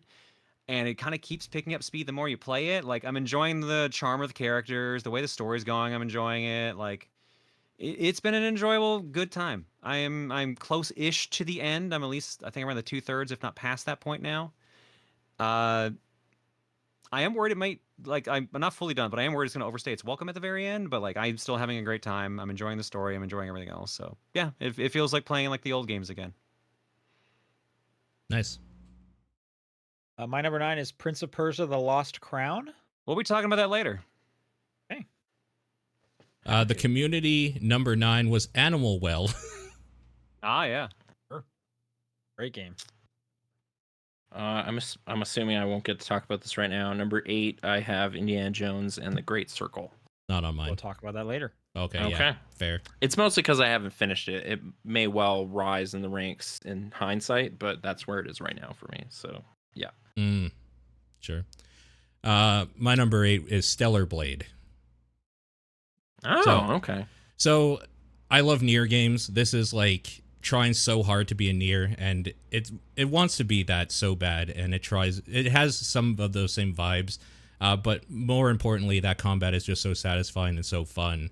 That story is wacky, but maybe not necessarily great in a lot of ways, but I enjoyed playing through that game, getting all of the collectibles and all that stuff. It was just a joy to be in. I really enjoy that game. I wish I mean, there it's was got that more. Nier DLC, so if you wanted to see, Well, so like, that's the more problem. sexy ladies. Well, I want like a reason to go back in so I can collect more costumes, but like I'm You not seen gonna. that outfit? Is that not reason enough for you? I got It two is not. good reasons why you should go back in. Yeah.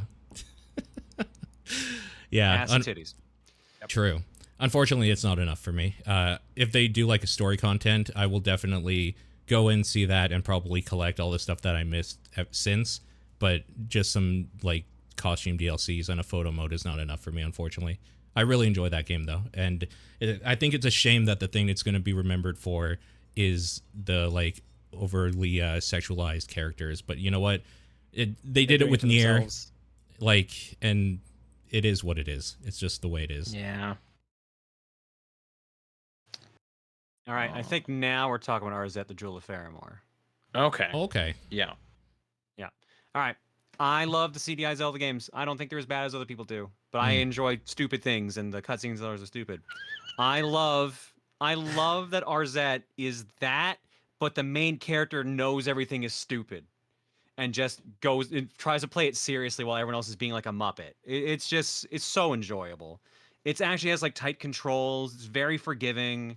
It's even done by the guy who remastered the CDI Zeldas and put them on PC. Okay. Like he knew the homework. The cutscenes are very on point for CDI cutscenes. They're just the weird random movements and Getting up in your resizing of face. everyone and the zoom ins and everything. It's just so good. And just whenever they do a bit and then they like, oh, why am I so close to the camera? Like, oh, that hurt. Like little weird things like that always makes me laugh. So it's just a charming, fun game that's not even that long. I think one of the achievements is literally beat the game in like 2 hours. Yeah. Yeah, I think the sentence "I love stupid things" is why I wanted to play this. Yeah. It just looked fun, and yeah, it's just a funny, weird thing. And I think part of this year was kind of like being nostalgic about old stuff. Like UFO 50 captures this too. Of like, I don't actually want to play old NES games. I want to play good games that are inspired by those things. Yeah. So this is like, I don't actually want to get a CDI. I'd rather play something that loves CDI games and tried to make it better. So yeah, it was a charming thing. And okay, number 7 that was for you? That was my number 8. 8. My number 8 now is Metaphor ReFantasio. I didn't get a chance to play this, so yeah. This game's stylish out the ass. It's cool. It's weirdly dark. Like they go to some interesting places. There's some cool commentary and story in there. I'm only like 30 hours into it. I need to get back to that. I'm like just about to finish Dragon Age, and I'm going right back to Metaphor. But like it's cool. The characters are good. And as someone who has like who only plays the non-Persona games from this team somehow, like I'm enjoying it quite a bit. Nice. The number 8 spot for the community was Mario and Luigi Brothership. Okay. Pretty close to mine. Number 7, I have Call of Duty Black Ops 6. Good choice, but no, not for me. Okay. I was impressed with the variety of levels in the single player. Like they just seemed very conscientiously being like, no level will feel exactly the same. We're gonna give you a different thing. I probably enjoyed the one where you're like, you have a grappling hook and you're in this underground facility. The different horror wings. Yeah. Yeah, I thought that was really neat. I like the open world one too, where you're taking out SAM sites in Iraq or whatever. It just felt like they were trying to give you a bunch of variety, which I thought was cool. And there's a big heist stuff.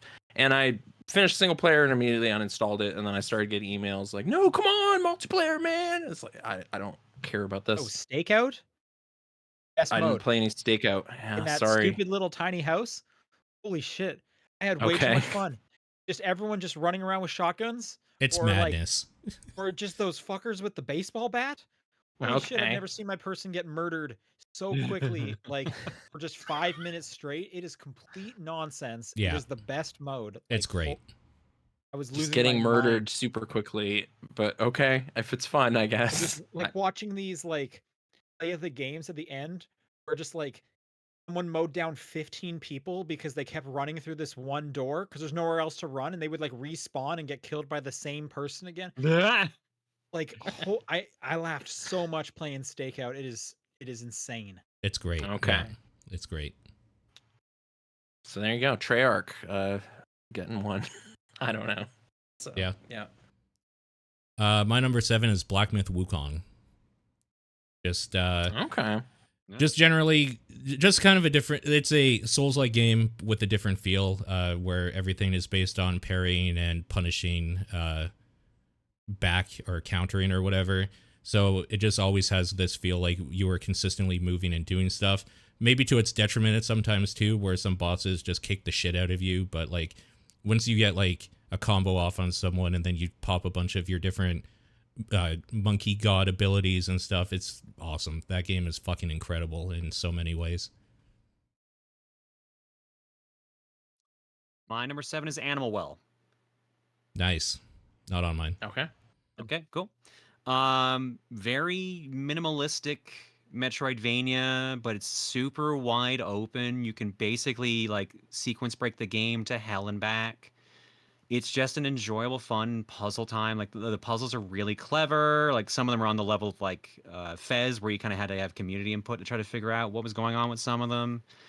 Like it's just so charming, so like nice looking for the like glowing neon kind of look they gave everyone. The world, the atmosphere is just really enjoyable, and the abilities you get are very different from what I would usually see in these kind of games, but still all work pretty cool and can help like break the game to pieces. So I like the frisbee or the Yeah. yo-yo. yeah, Yep. Very unique ideas for sure. Slinky. the bubble breaks that Thank thing you. open. Oh yeah. Well, so did the frisbee, where it's just like, oh, I True. can just like go past state like any gap now. Yeah, it's a good one. My number 7 is Indiana Jones. Nice. Oh, okay. Sounds like we will talk about this now. I've already talked about it a bit, but Nathan, please tell us what your thoughts. I wasn't actually a big fan of the machine games. Wolfenstein, I just was upgrading poorly and stuff. This doesn't have that issue. I was definitely just enjoying poking around the Vatican, dressed up as a priest, I guess. Yeah. Anyway, For a black shirt. black shirt. Yeah. Yeah. I guess I was just immediately impressed with the voice acting by Troy Baker. I was worried about that, I guess, like how Harrison Ford is this going to feel if it's not him. But you immediately get over that. Yeah, no, he does a And- real good job. There's only sometimes he pulls you out of it. So Yeah, I feel like it's usually when he's like yelling, you kind of Yeah. it sounds a bit more Troy than Sure. Harrison. I was kind of like ending up in Hitman-esque, like beating up 12 Nazis and just piling them next to a Jeep or something and stealthing sure. away. Like it's just like, all right, crap. I've ended up in a situation where I just have to get in a giant fist fight and then I'll leave and try to resume not being obviously archaeologists sneaking around. But yeah, just great sense of adventure, good sense of discovery and everything. I didn't get very far in it though. That's the only reason it's lower on my list. Like it could ultimately end up being one of my favorites of the year, like top tier stuff, but I haven't had that happen yet. So it was the late release, December. yeah, So I haven't sunk into it all the way, but yeah. The little bit of I played, I feel like if I played enough, it probably would have cracked my top 5, if not top 3. yeah.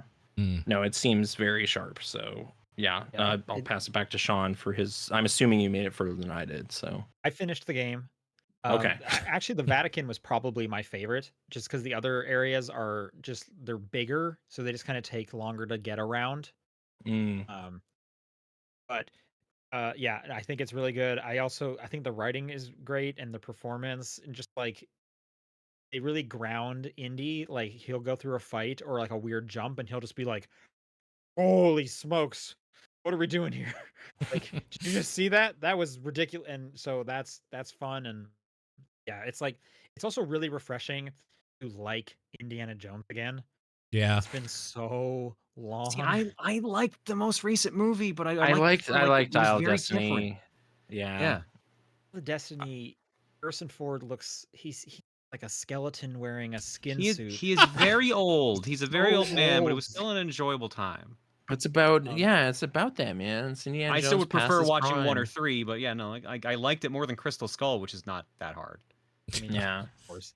I also because I was sent the like super edition or whatever, I got the old like Temple of Doom outfit. So I played that whole game where he was just bloody with his shirt ripped open and chesty Harrison Sweet. Ford Oh, doing all this wow. stuff. So that was just kind of fun in all these cutscenes. um Yeah, I like Temple of Doom quite a lot. So Yeah. okay. It's okay. and yeah, like a lot of it was also just like a huge surprise of what this game is and then how good of a time I had playing it. Like I was just kind of hooked on it. Like I loved the gameplay loop of like I loved the camera going around getting these points, putting them into the books and like yeah, it was just like firing on all cylinders for me. Hmm. Nice. The community number 7 was Metaphor Refantasio. Okay. Right. Nice. Number 6. Number 6 is where Mini Shoot Adventures ended up for me. We'll be talking about that later. Okay. Ooh. Nice. Nathan, I think we're going to be talking about UFO 50 later. Yeah. Okay, that's fine. Yeah. That's my number 6. Okay. My number 6 is Prince of Persia: The Lost Crown.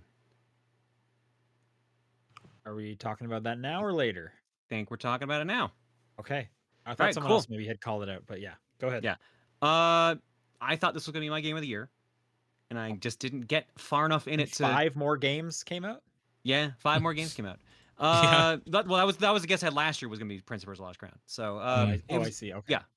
So I really enjoyed this. It's a very good Metroidvania. Nice, fun combat. The power ups and additions you get make it feel fluid. The freaking remember system, so you can actually remember what you marked off a screen for, is extremely helpful. Screenshot, Yeah. yeah.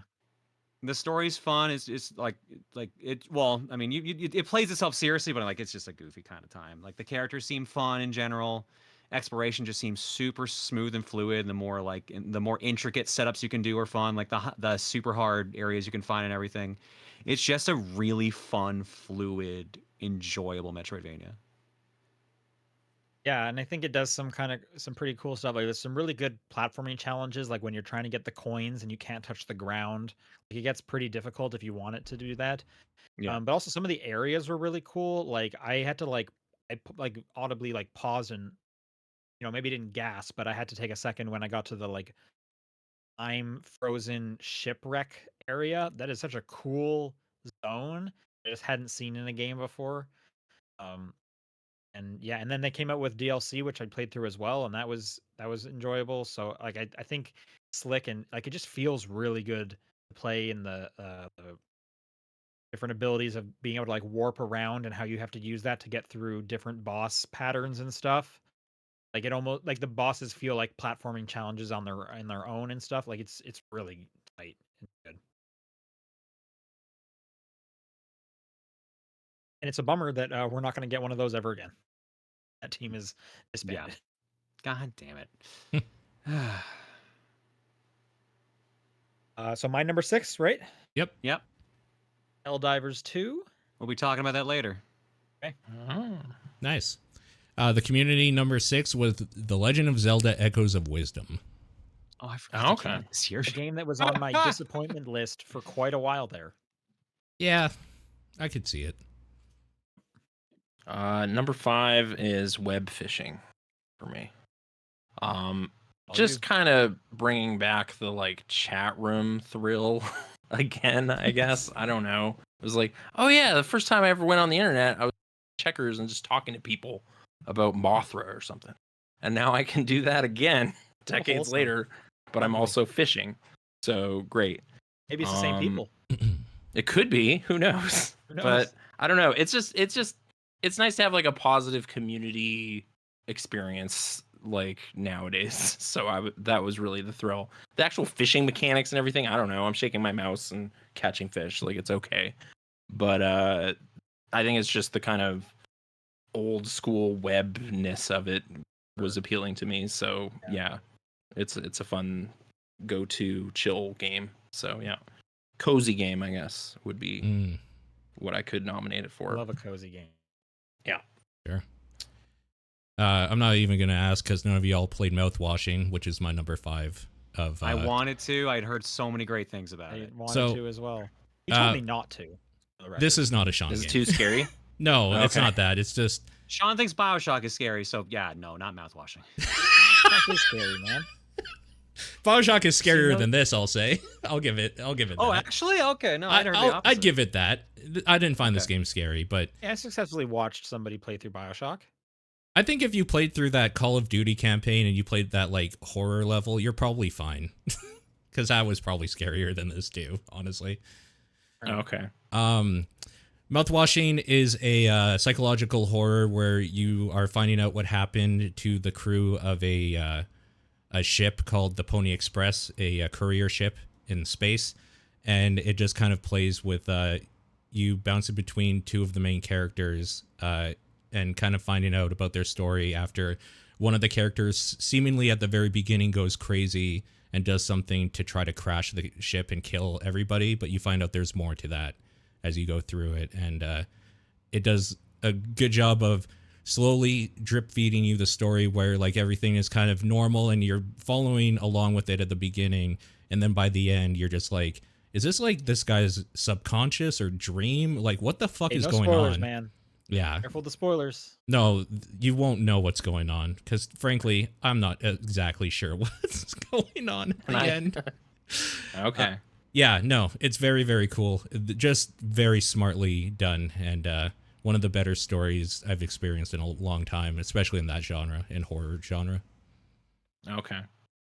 No, it's definitely been making waves recently. I was interested, but yeah, I hadn't checked it It out. deserves it. Yeah, it's very good. My number 5 is Mini Shoot Adventures. Okay. Nice. It's fun, right? Yeah, no, it's real good. Like it is literally what it is. It's a twin stick shooter shmup Zelda. Yeah. It just the movement feels fun and fluid. There's so many surprisingly different ways of fighting enemies. There's a completely customizable upgrade system where you can just reshuffle it whenever you want for free. Like they do a lot of fun, smart things. Going around the map is fun. Like it just is generally a charming, fun game to play. Yeah, for its like kind of subgenre, I found it really breezy, and Yeah. I think for the, I don't want to say the combat in old Zelda games is bad, but I keep Simple. not Just say having simple. fun. It's simple. Yeah, I enjoyed like the actual combat in this more. So yeah, just a good blend of genres, I guess. I was pretty pleased. That's Soul Game Studio. Check it out on Steam. That's good. My number 5 is Rebirth. Like Final Fantasy Final 7? Fantasy 7 Rebirth. All right, you sneaking up Talking on about this- chocobos and Talking whatnot? about this now? Yeah, This was it's on someone not on else's mine. list, right? This was my number 9. Oh, okay. Well, it sounds like we can talk about this Okay. now. Yeah. I mean, I understand why this would be pretty high for a lot of people. The thing that got me, and the way that, like, if you're listening to this and you want to play it eventually, just don't do all of the side stuff. It's way too much, and it's, Yeah. there's too much of it.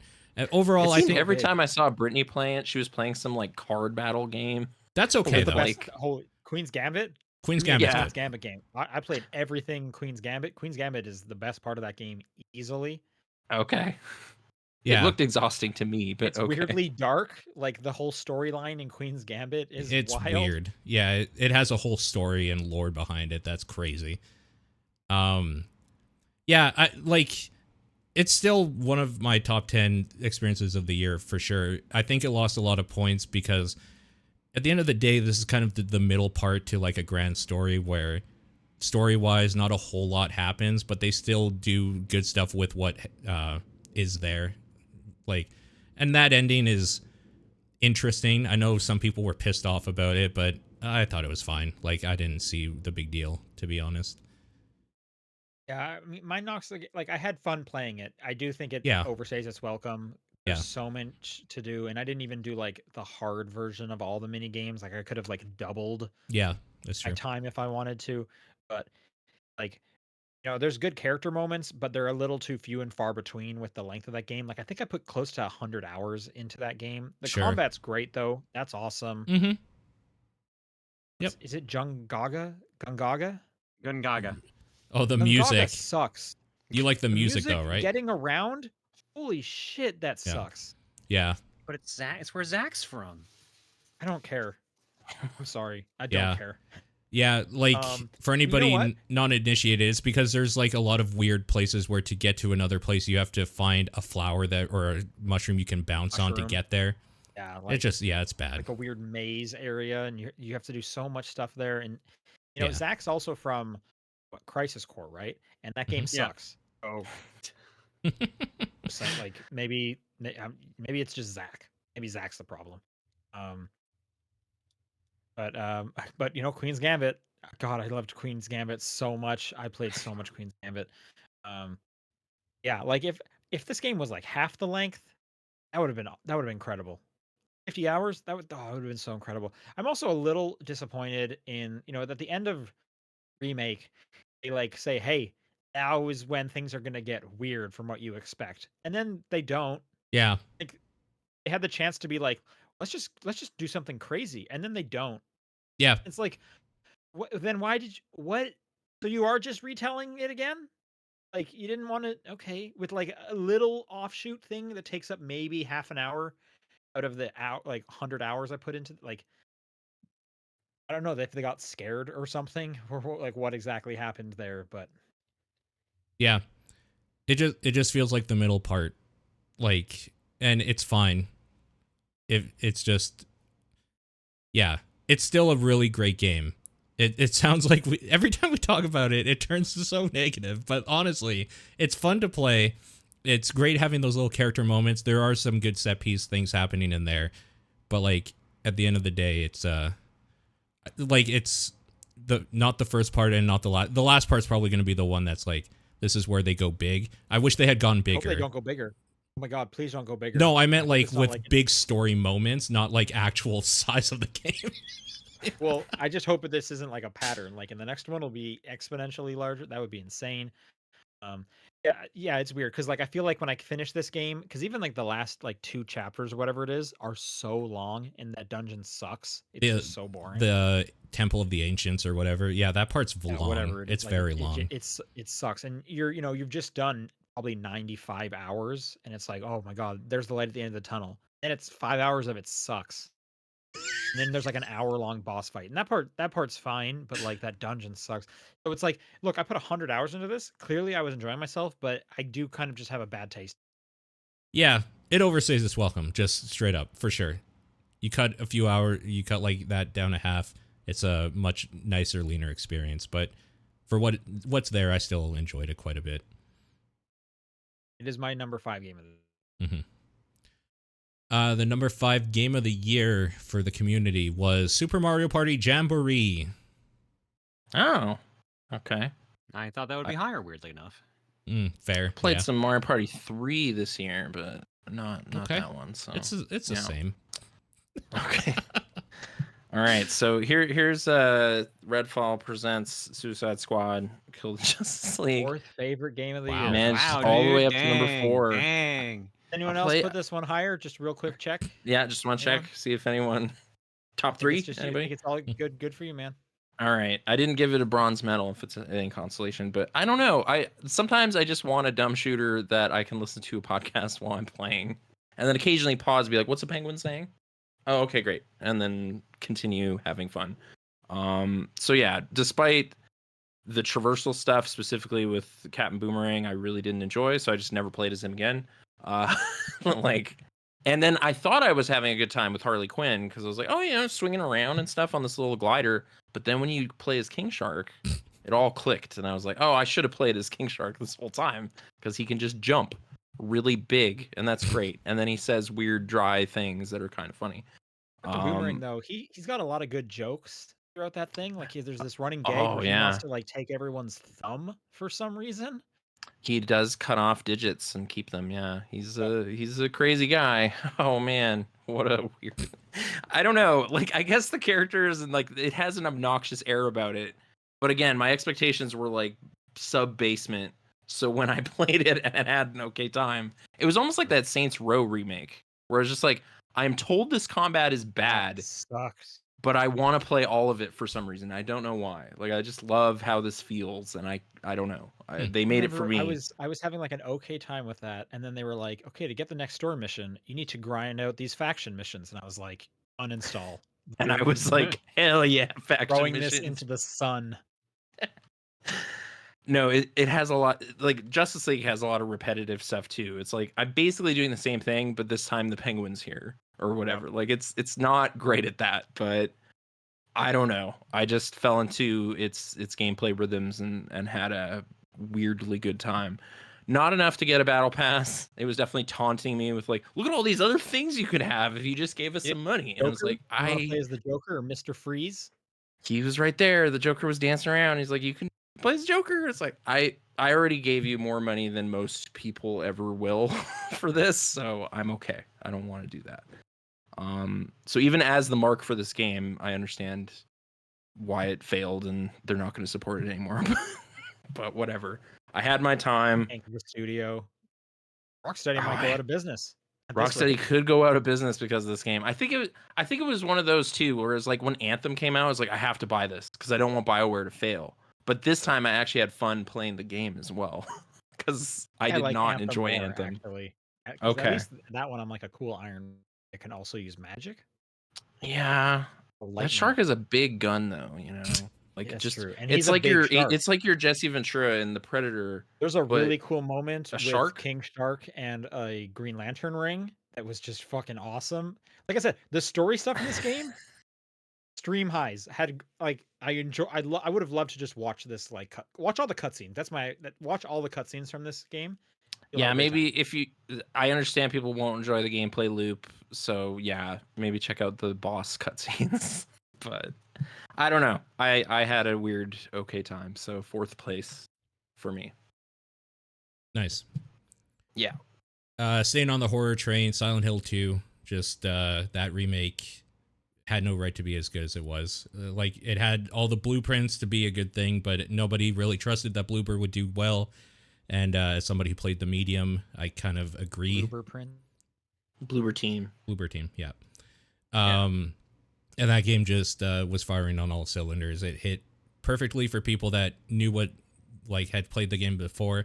You didn't need to though, but if you did, there are like even little moments where there's like a kind of snapshot moment where it just zooms in on an area from the original game as like, hey, remember when something happened here?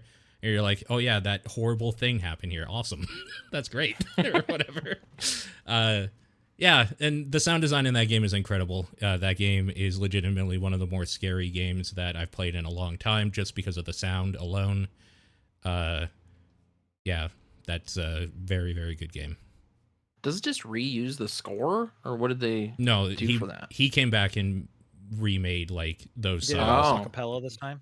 Yeah, all acapella. Way scarier. They got That's interesting. What's his name? Smooth McGroove on it. Just doing acapella. Okay. All right. On your number 4. Yeah, my number 4. Yeah, no one's gonna have this on their list. Super Mario Party Jamboree.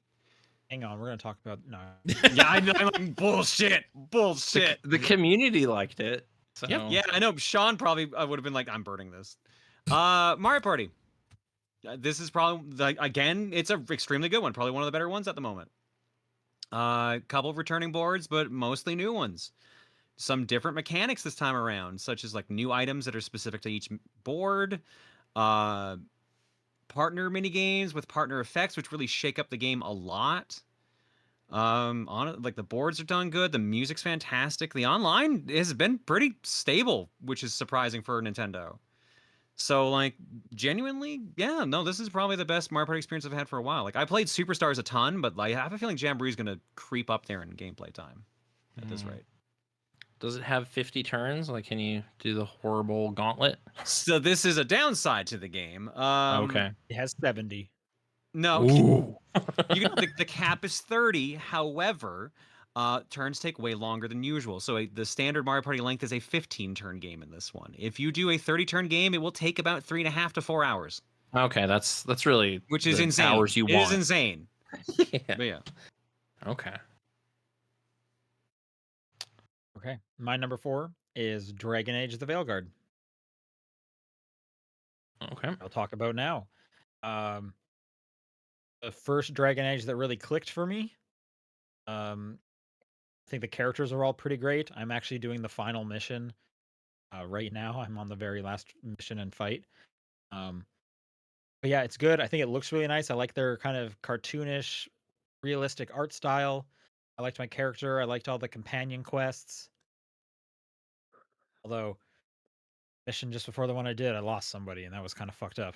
But that's what happens when you're trying to save the world from demons. And What gods. happens in a BioWare game, man? That's what happens. Yep. And that, that to add on to that, like it is very Mass Effect 2, I guess 3 to some extent, and those are some of my favorite, definitely my favorite BioWare games, but some all-timers right there. But yeah, no, it's good. The characters are just awesome. I like so many of the characters except Ballara. You're just so boring. Super boring. Emmerich though, that dude's awesome, and he has like a little servant skeleton. That dude's incredible. Shit, and what is the skeleton's name? So good. Hang Oh God, I can't remember it now. Manfred. Yeah, Manfred. His skeleton butler that walks around and will play rock paper scissors with you and just like hisses to talk. All timer companion character, so good. And there's a near end, or it's the end of Emmerich's companion quest line, where you have to make a decision involving Manfred, where I had to pause the game. That was rough. That was so rough, that decision. Like holy shit!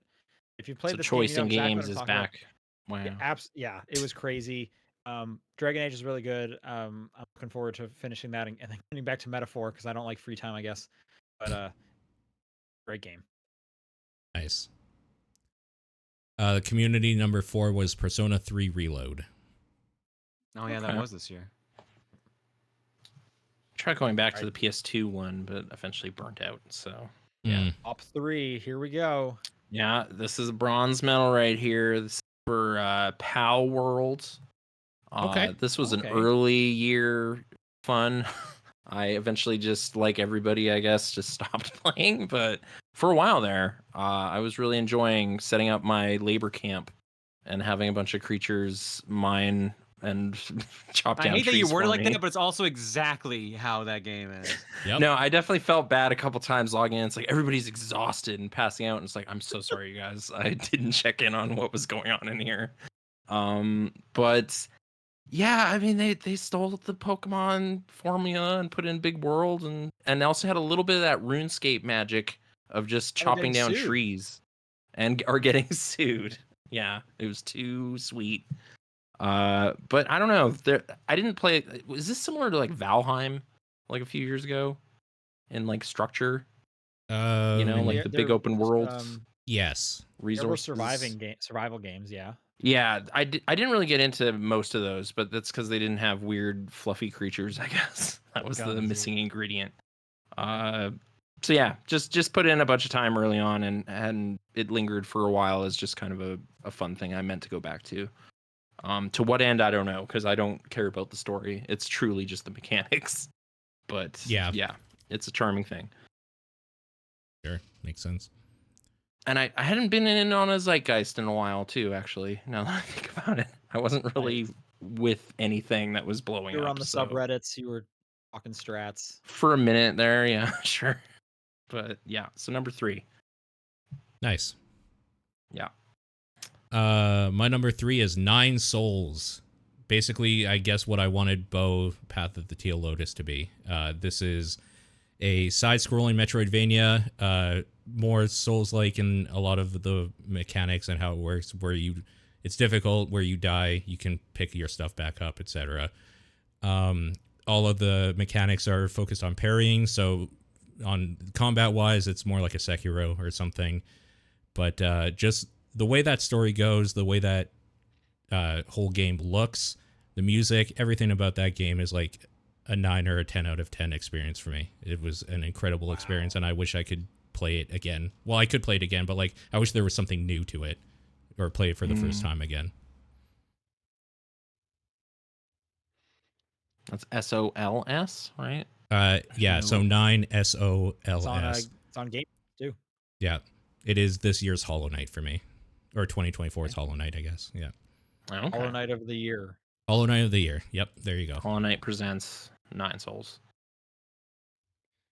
All right, my number 3 is Helldivers 2. Nice. Okay. Yes, let's talk about it. Okay, there we go. Talking about the I- upcoming movie from Sony Pictures, Helldivers. Starship Actually, Troopers. I I got announced like 2 days ago. Yeah, at their CES press conference. Oh wow. That game, I don't usually have multiplayer games this high on the list, but man, Helldivers 2 is stupid fun. It's just Yep. like the whole like they take the Starship Troopers thing and go ham with it.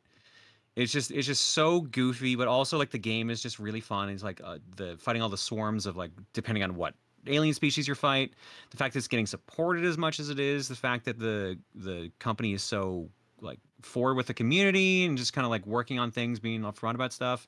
Like genuinely, it's just an enjoyable experience. Like it's one of the few games that I'll just be like, okay, anyone else want to play this right now? And then I'll just hop on. Like usually I don't get to do that unless it's like Mario Party or something like that. So it was nice having a shooter that's just like real goofy, doesn't take itself super seriously, but also is like really challenging and like has a lot of variance to it. So And it lends itself to a lot of just kind of like improv comedy.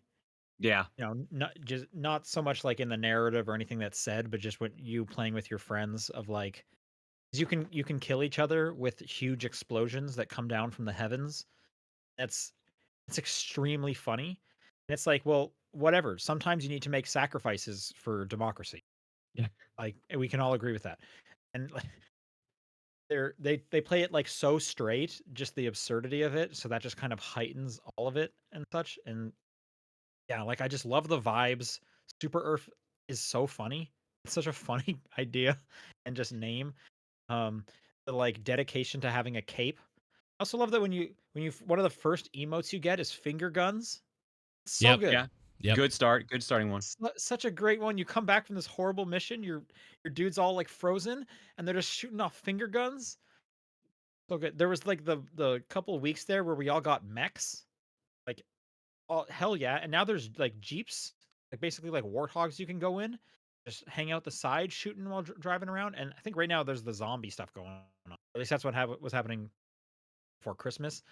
That's kind of the last time I played it because there's not going to be a Christmas if there's no Super Earth, so I needed to get in there and help out. Yeah, just like super fun, silly. I'm very excited to see where this goes.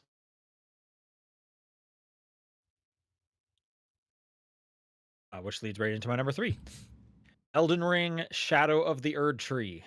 Wonder Nice. who'd have this. I guess I'm just the one talking about it. Yeah, Okay. I haven't. Have I played thought it. maybe Paul. That was because Paul had played some of it, right? Or did you not play it at all? I did play it. Yeah, it didn't break my You top did play 10. it, okay. Yeah. I thought Shadow of the Erd Tree was awesome. Such a great little expansion. I shouldn't say little. It's huge. There's so much to it. That landmass is just enormous. And I did the preview and they were saying, hey, it's about the size of Limgrave. I think it's way bigger. I think they lied because it's also like 3 tiers. There's like a whole like it's lower level and an above area. It's really big, but how much is in there? And it's kind of like a greatest hits. There's so much like variety to the environments and the extra enemies you're going to be fighting and such. And I just had like a real great time going through that because it's like more Elden Ring, like so it's almost unfair because Yeah, Elden Ring is so good, and they're just like, hey, would you like 40 more hours of that? And it's like, of course, I would absolutely love that. sure. I did not beat the final boss. That was fucked up. Sure. And for whatever reason, when I was trying to do it, the like matchmaking wasn't working, so I couldn't even get someone in to like carry me like I did for some of the other bosses. A lot of those bosses are fucked up. There's this one dude who you like go through the cloud gate and he's on a boar just charging at you. It is so insane. That one was very difficult. But you just get this, you just use the Moonveil Katana through the whole thing and just laser beam people with it, and I'm having a great Elden Ring time. That's exactly what Nice. Awesome. I have a feeling that's going to be next year's 2024. 2025's 2024 game of the year for me when I play more of it. Sure. The number 3 for the community was Balatro. Number 2 is Star Trucker, which Ooh, is nice. a late edition. This just felt like I've been waiting for a game like this because I want a truck game that plays with a controller. So I couldn't really get into Euro Truck Simulator back when I tried to play that. Maybe that's changed since. But I don't want narrow European roads anyway. I want space because I don't want to crash. Sure. And it has just enough like weird mundane things that you have to maintain that provide fun. Like just like, oh no, my anti-grav went out and now there's like stuff floating in front of my screens and I accidentally backed into this trailer and because I couldn't see for a second because it's something I did because I didn't replace that battery. Like it just has emergent dumb stuff like that. And I don't know. I ended up getting kind of pulled into some of the story stuff too, where it's just like other truckers calling you for like side missions and whatever. That's like, hey, this one company, they're like leaving trailers out in the middle of nowhere. Someone else comes and picks it up. Like, you gotta investigate that. And it's like, thanks, Dusty. I'll get right on that with my like CB or whatever. I don't know. I'm really happy with the things this game lets you get up to, and it's a perfect podcast game because you're just driving a truck. So it's like I'm gonna take a long haul and then just listen to like a podcast in outer space and just have a great time. So yeah, I've just like I don't need to play EVE Online now to get into any of that. I could just space truck over here in this game. And yeah, I don't know. It's great. It's fun. It's a little bit of that Far Cry 2 like you're driving a Jeep and then juggling around your map and whatever, and then you crash into something. I'm hitting space debris all the time and then having to weld my ship. I am playing on the lower difficulty because I was having a horrible time with the higher ones where it's just like, oh, your suit doesn't have enough charge to weld the hole in your truck, so you just died. Like it's a little punishing with the abilities you have. But yeah. It is not as chill as so I had to adjust that, but overall just having a fun time with just the minutia and like there's like bills of lading in this game when you accept accept a job, you get this big list of terms and everything, and it's just like this is great because you need that, like you need to do that. Or it's like, oh, I accepted this shipment and I don't have papers for it, like I could get in trouble but I don't care, I need that money. So I'm just the middleman here, like I don't make the rules. Like, yeah, these little drones will swarm down and check you. And it's like, I hope this isn't contraband. I have no idea what this powdered All-J. Don't shoot the messenger. Like I'm just a guy. I'm just a driver. I don't know. I just that grind. So yeah, it's a fun thing. I'm playing on Series S, which occasionally has some chunkiness, but I don't know. I just want a gamepad truck game, and it is providing that. So runner up, I guess. I would have to assume Truck Simulator take the gamepad by now. Eventually got there with I would assume so. I don't know for sure, but like they keep making like they're putting all of America in there, like so they're updating it. Like I'm pretty sure I have American Trucks in there. I don't know if that has gamepad stuff, but this is a weird happy medium of things. So because I don't mind the sci-fi element either. Like that's a fun bit of business too. So 4-dimensional, like 3-dimensional, I guess. You can go up, like drop off your trailer and then just point up and fly away. It's great. Rockets. Nice. I'd be surprised if I can talk about my number 2, which is Astrobot. We can talk about that later. Yeah, okay. I figured. Oh, man, there you go. Let's see about mine. Actually, no, I can't because my number 2 is also Astrobot. Oh, there you go. Well, now is a great time for us to talk about Balatro. Yeah. Hey, yeah. All right. Watcher rules. Holy smokes. It is so addictive. The loop is so just tight and like you're making it's basically kind of a deck builder the way you're dealing with these jokers and you can rearrange them like it almost seems like it's as simple as like a vampire survivors, but there's a ton of depth to it. Like with all the different deck styles and how you want to like do I want to focus on getting money or do I want to focus on making like a pair deck or focus on the jokers like there's so many cool different ways you can go about doing different runs and such a good little puzzle card game. I love it so much. If I like Microsoft Solitaire, is there anything for me here? I mean, it's basically solitaire poker is what it is, but then it's also Okay. got like weird power ups and stuff. Like they want you to get like $11 million in chips, and you're like, okay, well I can add a times 132 multiplier because I have 35 diamond cards in my deck and like weird stuff like that. All right. Like it's extremely creative for a game that's basically just solitaire poker. Okay. So the answer Yeah, is yes, really you good. would enjoy it. Okay. It's very good. Yeah, I mean, you're making poker hands. There is no like actual like betting. Yeah, Trying to like you're just earning chips based off of like multiplier and how much your hand's worth. So, but it's real good and like it's on everything. If you're looking for like a good mobile game, it's there too. So Okay.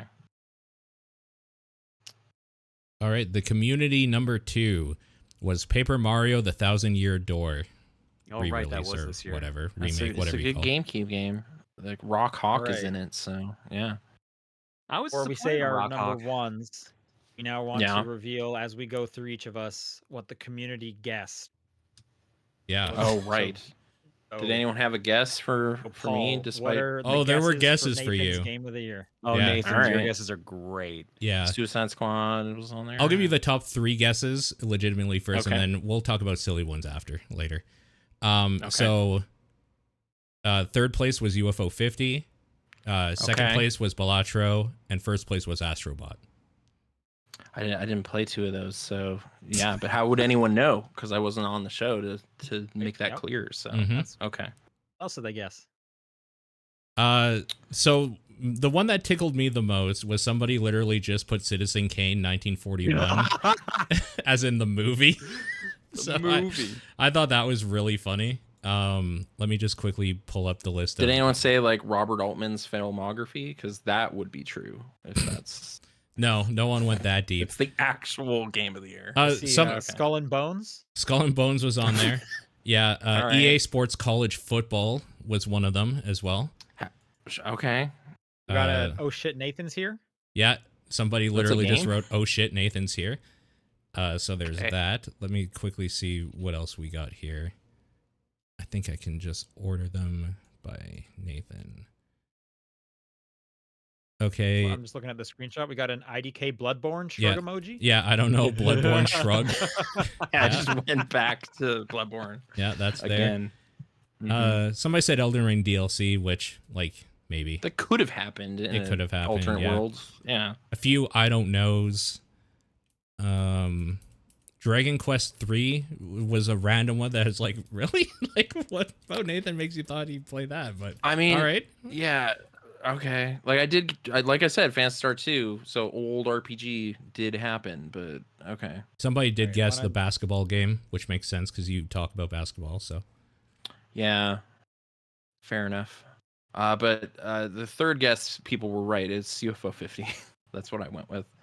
yeah, that's partially fair. because I was gonna get into it in the games you watched this year thing, because I've just been watching Jeff Gerstmann's ranking NES games, so I've been in a very Oh, yeah. NES games headset, like mindset.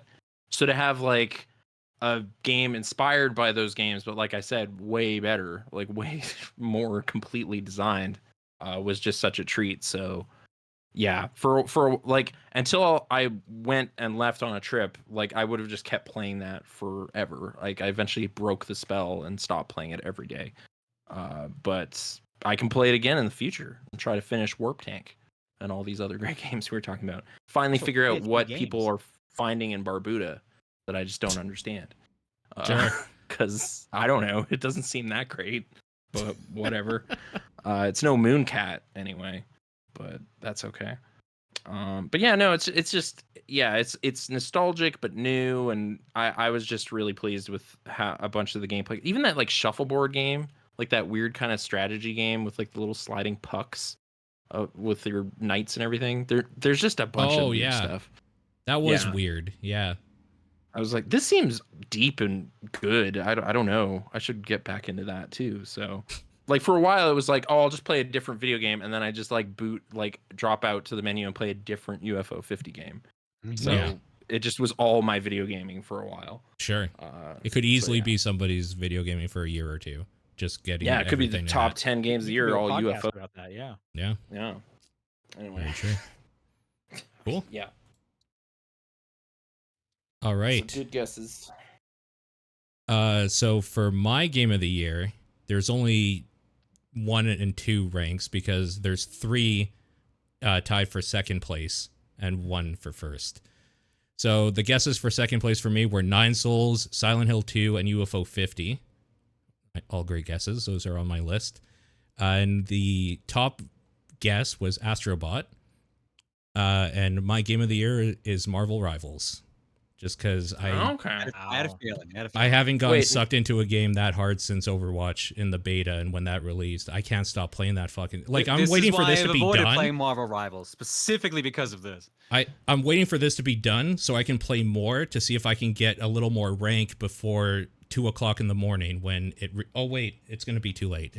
It's gonna reset in an hour, and I'm gonna be up all night to make sure that I can play season 1 in about 2 hours or 3 hours from now. I can't stop playing it. It's the most. How does it stack up to the other big hero shooter this year, Star Wars Hunters? I would say it's a little more popular.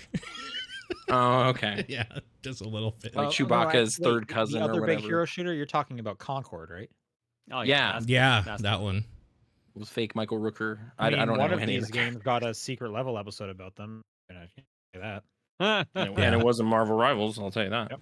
Yeah. But- For In fact, what there's it's pretty much no ancillary content around Marvel and the superheroes. So like, Nothing. What does that even, who even cares? Is Yeah, very Nightcrawler true. in it? I don't Not know. yet. Okay. He would be a great addition. That would be a great. 'Cause I don't know one. if you saw the beginning of X-Men 2, but if you I could have. like do that, oh my god. You can What- kind of do what that with game. some of the other characters that are in there already. Okay. And they're about to add like Sue Storm and The Fantastic I've seen Four. I've definitely seen a lot of videos on some specific websites involving Sue Storm. So she's a lot of Oh. content Yeah. there. Yeah. Yeah. She's definitely going to get the Widowmaker treatment on a few Wait, sites, I'm sure. yeah, is this Oh, are you catching talking on? about Magic? Hmm? As far as the Widowmaker treatment, you're talking about Magic, right? I think he's talking about getting nerfed.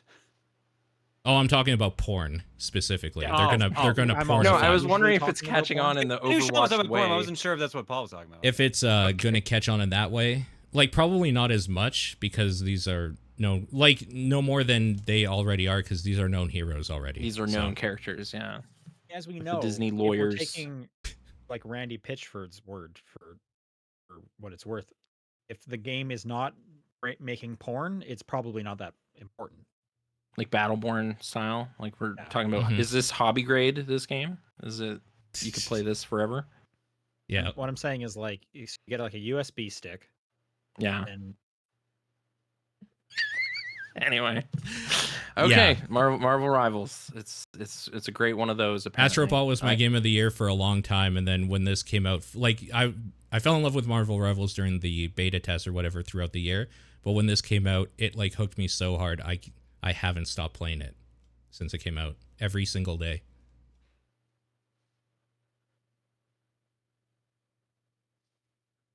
it's good. Good game. Except they don't do holiday content very well. Yeah, that thing sucked real bad. Oh well. Moving on to John, what did the community guess? All Uh, right. The third place guess was Super Mario Party Jamboree. Okay. Second Number place was 4. UFO 50. Okay. And then by a landslide, Astrobot was the guess. Sorry, guys.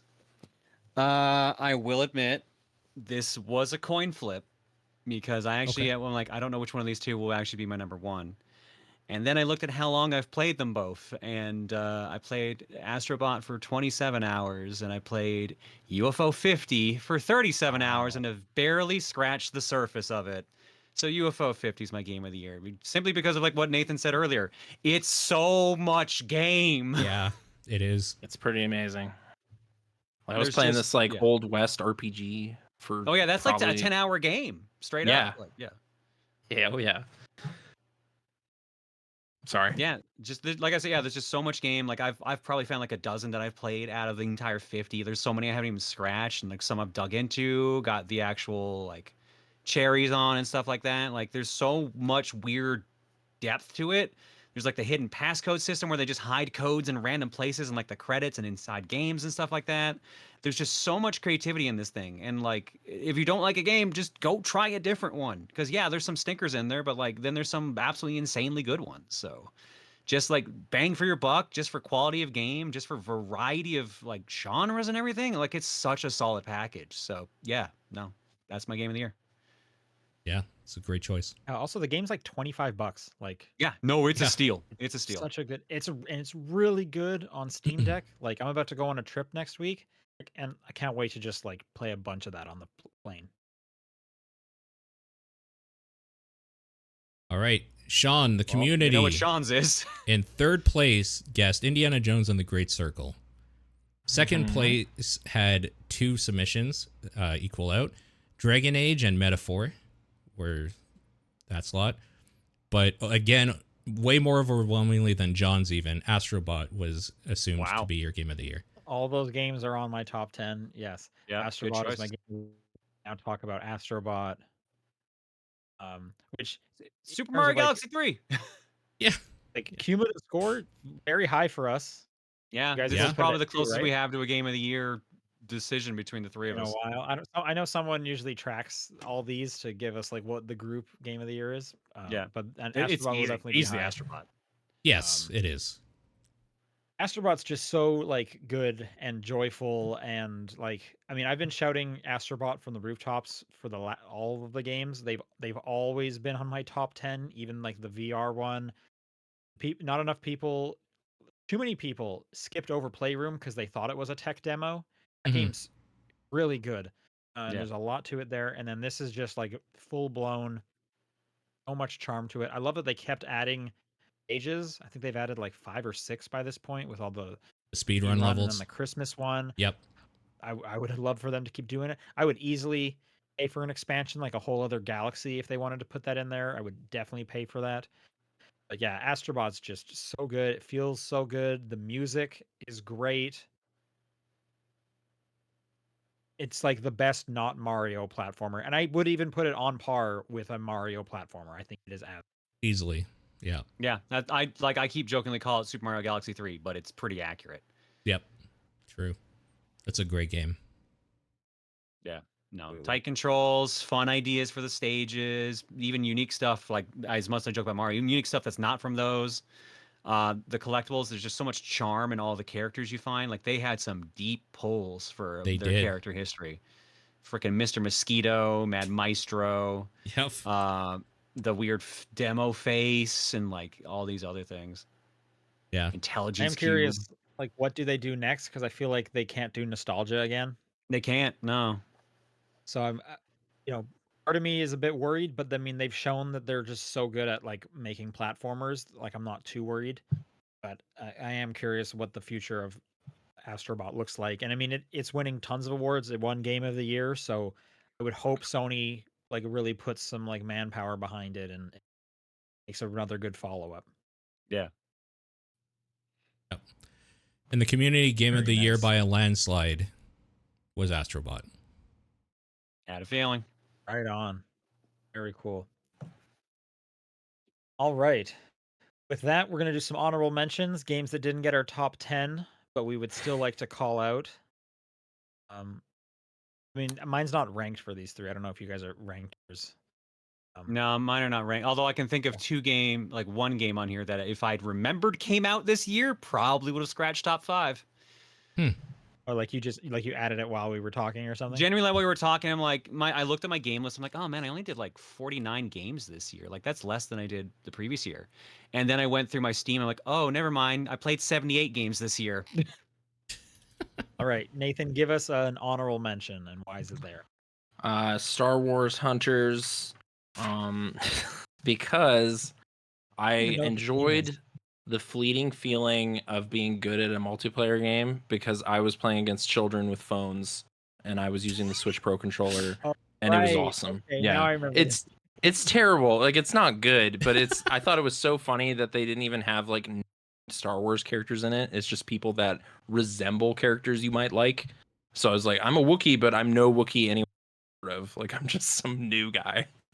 Or it's like it's kind of like Greedo, but it's not. It's just some other guy. He looks like Greedo. And it's like this is Sorry, who's terrible. Who's this Boobaka? All right. I don't know. I had a couple fun sessions with it on my Switch, but it's like I don't really play hero shooters at all. So to play like a lame bootleggy one was on brand, I guess. I don't know. It felt fun to look at that. But yeah, no, it's not. Don't actually. It's not. It's probably dead now. I can't imagine people are still playing it. But yeah. Foam Stars. Fucking love that game. Oh yeah. Oh, I finally played that a couple days ago. Yeah. Oh, is it still going? It's free to play now. Yeah, and there's Okay, I I thought think they- they're shutting it down in like a month or two. There was like one of the things I saw was an announcement saying like, yeah, you can keep playing, but we're not doing anything else. And thanks. It's like, oh, Okay. all It's right. a shame. knew I it was really enjoy released it. And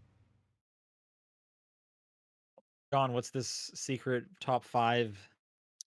Kill honorable Knight. mention? I completely forgot about Kill Knight. I was so obsessed with that like a month ago and just completely forgot that it came out this year. That would have scratched top 5 no problem.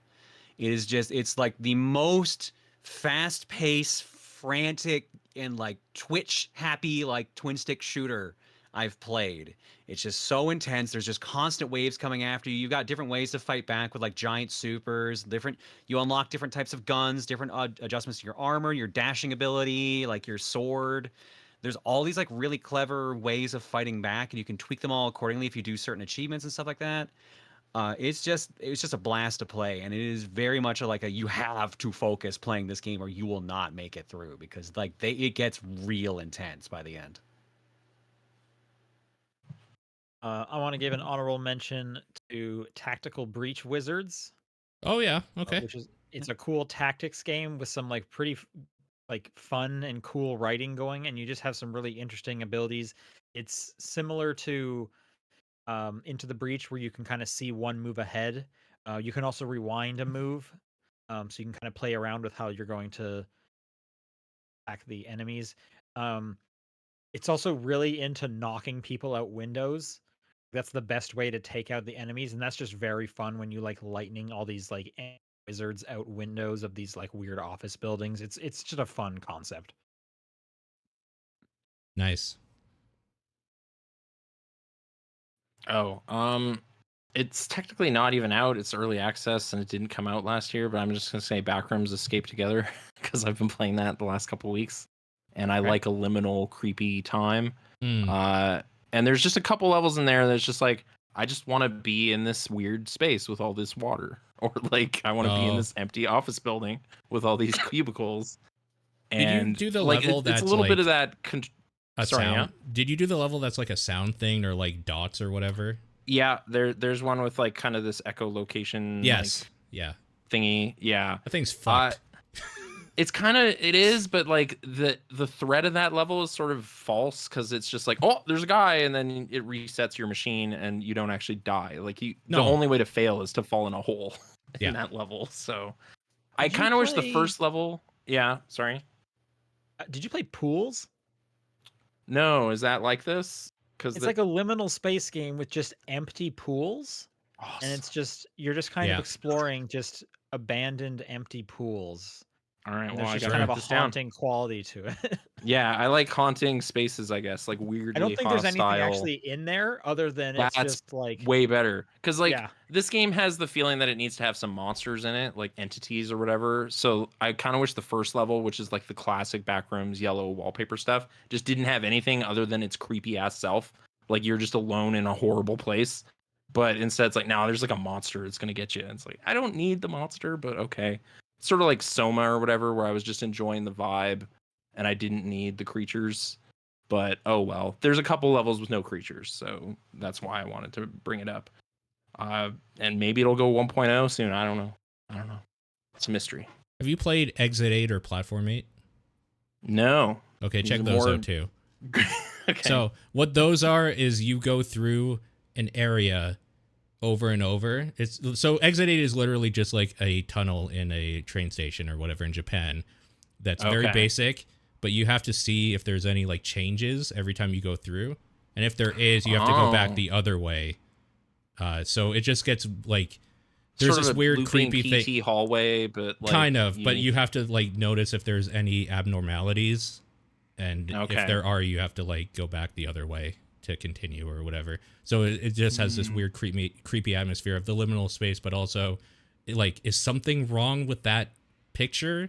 Like, was it always like that? So it's kind of neat. They're like $5, so they're nothing.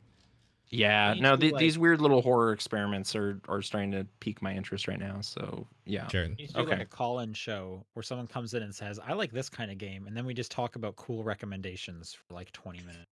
I mean, I It's would like, be so oh, you down like for that? There's way better versions of that. It's like, Yeah, oh, exactly. okay. Like That'd be great. We should do that one time. We'll provide see. that service. Just another one I'll call out. Unicorn Overlord was awesome. That's a great tactics game, and Yep. Vanillaware Okay. never lets me down. Right on.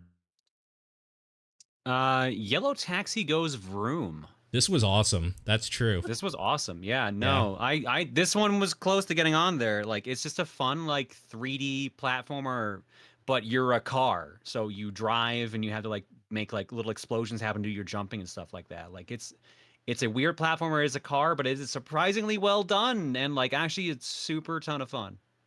Did you play What the Car? Yes, I did. That's what. What 'cause the when you car think was of, like, fun. Yeah. yeah, when you're thinking of platformer, but you're a car.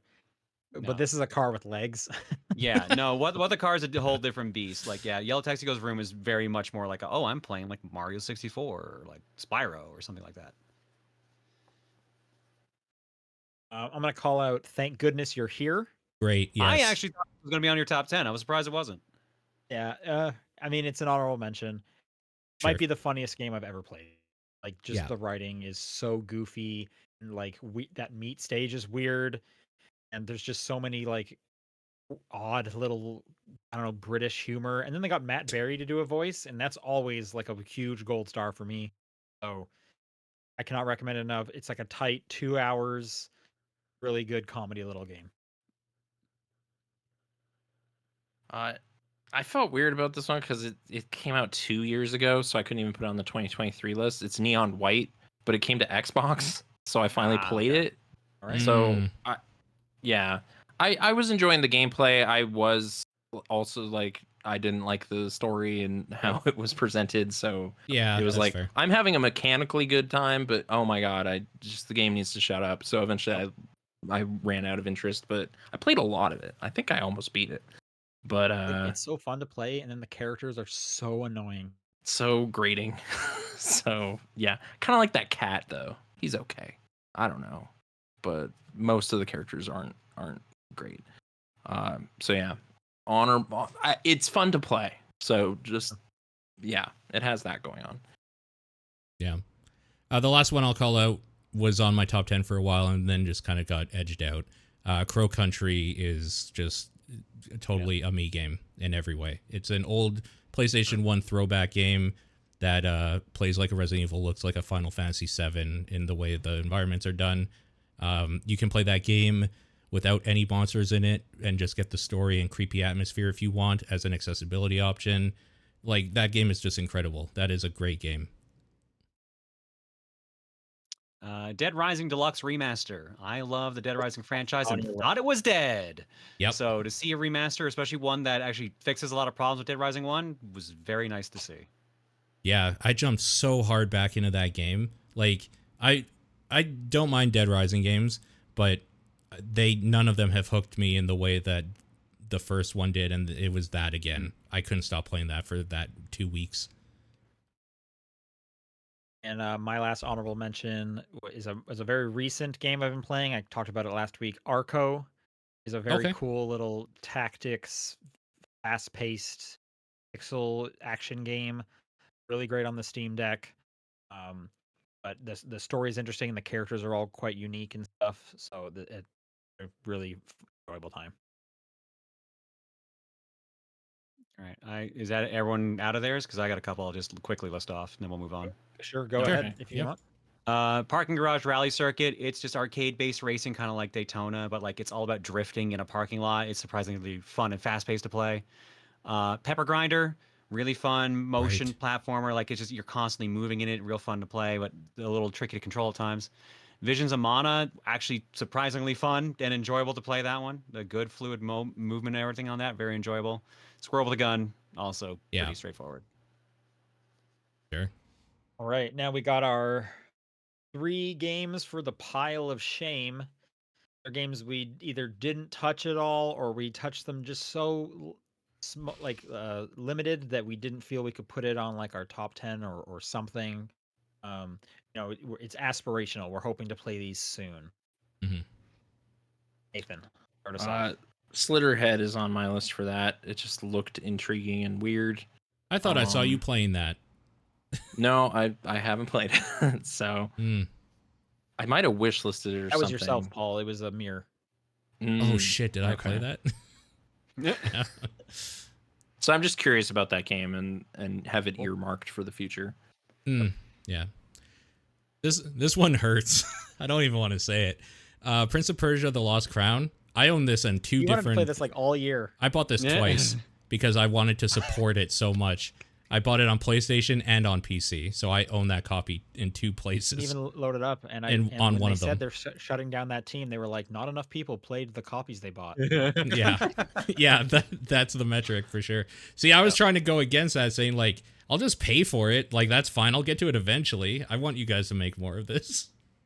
Like, they got the money, but they saw you weren't engaging with it, and they were so sad. So Yeah, all they care about is Concurrence, they're just engagements. too low. Yep. Yeah.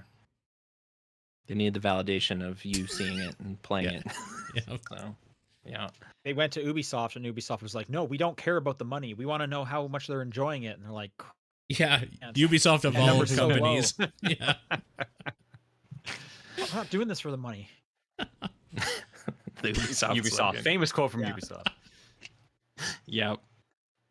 Indiana Jones and the Great Circle. Yeah. I played this like last week on stream, and my chat and commentators had to yell at me to stop me from playing it because I kept going with it. I'm a huge Indiana Jones fan. Okay. This would have cracked my top 3 if I had played enough. Did you even get to the Vatican? Yes, that's exactly where I stopped. Oh, Oh, that's yeah. where it like gets good. That's where it picks No, up. that's the thing. People were saying like, "Yeah, now you beat up the Nazis and shit." I'm like, "Fuck, I can't want to keep playing." But that's when the game like it makes starts, sense as far as I that you know. should stop there because you would not have stopped playing if you had kept going. yeah. The problem is like my spare time I've been trying to play through Brothership because I know if I stop playing Brothership, I'm not going to be able to come back to it, especially if Indiana Jones is what replaces it. So I'm like, Yeah. please wait for me. Please wait for me and my ADHDness. Yeah. 1000 times resist. I do have a couple hours in this, but I want to just kind of restart it and play it kind of in one or one kind of sitting. I just been hearing such incredible things about the story and stuff, and I've forgotten a lot of it, so I would want to restart it anyways. But this is high on my I need to get to it, and luckily I have some plane trips coming up, so I will definitely be starting that up. I got some good talk too. I'd be interested to see what you think of it. Number 3 on the community pile of shame was Unicorn Overlord. All right. Number 2 for me is Legend of Zelda Echoes of Wisdom, which we bought right away when it came out, and I like that Link's Awakening game, but I just didn't get to it. I actually revisited Tunic this year, and it felt like oh, this did what I needed for that, so I'll not do I that would right also now. argue Tunic is way better than Tunic I've is Echoes heard was that. better. better. I've heard that. I like but Echoes, but I even forgot it came out this year, and I had played through a bunch of it. Yeah. yeah. Tunic's No, better. maybe I'll try to lower my expectations and just when I need a cozy weird thing, I'll have it. So yeah, try to have a good time when I eventually look at that. Yeah. My number 2 is Still Wakes the Deep. I wanted to play this. Okay. Mainly the thing that really drove me or made me want to play it is that I've heard from multiple people that this has some of the best like character acting and writing and stuff in gaming in general. Like all the character stuff is really, really good. And then the horror stuff is okay. So I really wish I had seen that, and it probably would have cracked a list somewhere if I had played it. But yeah. Game Pass. Yep, that's true. On Game Pass. I agree with the audience. Unicorn Overlord. I got to play it a bit on stream. I love Vanillaware stuff. They always do really fun, interesting games. And what I played of Unicorn, I really enjoyed. Just didn't have the time to put into it. Totally. Yep. Black Myth Wukong. I just didn't have time for like a big Souls to slam my head against, but I definitely want to get to that. I mean, you had a Souls you had slammed your head against, so it came out around that same time too, right? For you. Erdtree. Was it Erdtree time? Well, Erdtree came out, and then like a month later, I think Wukong came out. Oh, okay. Something like that. You would have been burnt out probably anyway. Probably. Yeah. Number 1 for me. Number 2 sorry. for the community, was Metaphor Refantasio. Okay. Dragon's Dogma 2. That's my number 1 as well. Yep. Yeah, I don't like at the moment. I think it was this like year. Yeah. Yeah, it was the start of this year. And I really liked Dragon's Dogma, but it's a big meaty game, and I just didn't have the kind of gumption to jump into that. And I also was sort of scared by the system requirements at the time before we had a PS5. I was like, I don't know if our PC will do this game well Doesn't anyway. run great on the 5 either. Yeah, it but doesn't that's- run I've great heard in that general. too. So Yeah. That was one of the games they were showing off for the Pro. Just the technical stuff, and then the promise of a big fantasy adventure. I just wasn't prepared for that at the time. So I planned to play it at some point in my life. I was really late to Dragon's Dogma 1. So I also felt bad because I never really did the Dark Arisen content. So it's like, should I reinstall Dogma? That's Dogma 1? better than the base content. You need to play that. I was just like, well, I made it through like most of the normal stuff, but there's this other thing. Should I do this thing? And I don't know. You should. Okay. So I can't even play it. I have to play the first Dragon's Dogma to completion. So. I mean, you could play it, but yeah. Yeah. So sorry, Capcom. I'm sure it's interesting. I supported your idea of making a sequel. I thought that was great, but I didn't actually do anything with that information. So yeah. Same thing with me. All the same reasons. Just came out at a wrong time for me. I wasn't sure about the system requirements, and even then, people with like monstrous computers were like, "Why does this game run like shit most of the time?" It's like, okay, well, fuck it then. Yeah.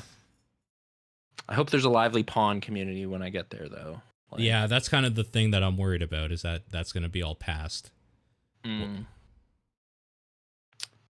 So I didn't rank any of these. So like Indiana Jones was number 1 of that, but like I'm just gonna give a shout out to Metaphor Refantasio because I had to do a sponsor segment from that. Really enjoyed it, and I actually like when they do Persona games, but it's not a school anymore. So I would have enjoyed that. But my actual final entry is Gestalt, Steam, and Cinder. Yeah, sure. This is a Metroidvania that I've been excited for a while. One of my favorite pixel artists worked on it, and I've been following its development for years. And I played it on stream, loved it, and just never got to play it after that. Yeah. Mine aren't actually ranked either. Like 1,000 Times Resist would probably be the one I'm trying to get to the most. Own it. Yeah. Indie was definitely my number 1 on the list if I had to rank. My last pile of shame one is Rogue Prince of Persia. Yeah, you should Like play Prince that. of You'll Persia. like that was this year. Yeah. Early access release was this year, and I like that studio. Like they did the Dead Cells, so like I'll play anything that they make at this point. Yeah. So I would really like to play it. I'm okay waiting for it to hit 1.0.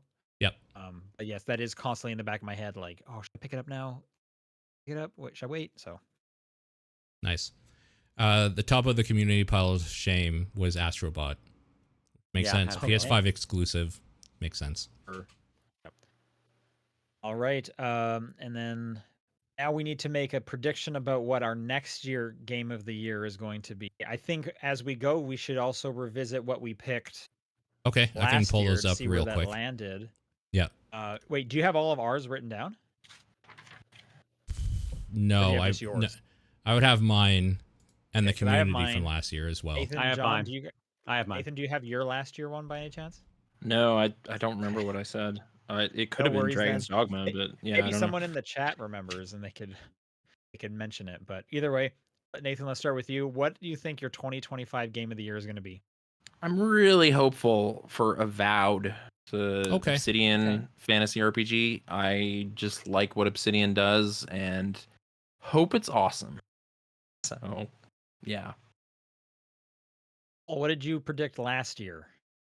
I'm just trying to. I have to find it real quick here, so I'm just pulling it up here. My prediction last year would have been Rebirth. Final Fantasy VII Rebirth was my prediction. Well, it did end up on your list. It was somewhere on there. Yep. What do you think next year's will be? Monster Hunter Wilds. Oh, yeah. John?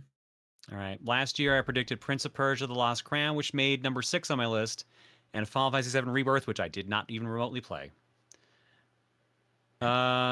This because I wrote 2, I wrote 3 this year because I don't know if 2 of them are even coming out this year. Okay. Metroid Prime 4 Sure. I'm caught up on the series, so I'm actually like I can day one this one, but it has to come out for it to count. Yeah. Mecha Break, same deal. Has to come out for it to count, but like that game looks real good. And just as a wild card, because I did enjoy the previous game, Grand Theft Auto 6. Yeah. Yeah. Sure. That thing. Okay. Um, I bet I'm going to like that, but I'll stick with my answer. Yeah. Last year I predicted Hades 2, which I do like Hades 2. Mm-hmm. I'm just kind of waiting for it to 1.0. Yeah. So it Yeah. doesn't really rank high for me at the moment. Like I'm specifically staying away from it so I don't get burnt out before it Totally. has everything in there.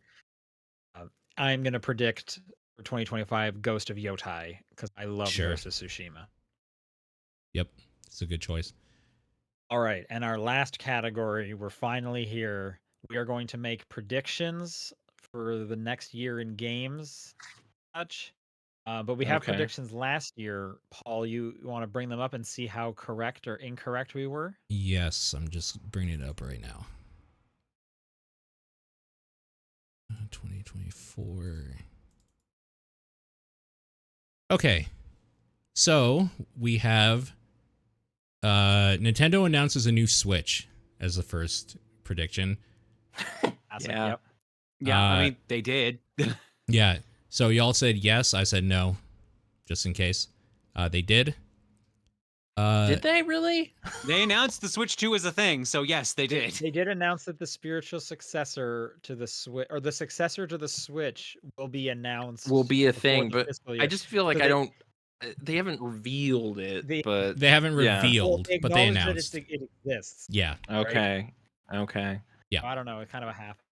I would count that as a yes. They literally said like the successors for the Switch is in the works. We have it. Like we'll have info on it next year. Sure.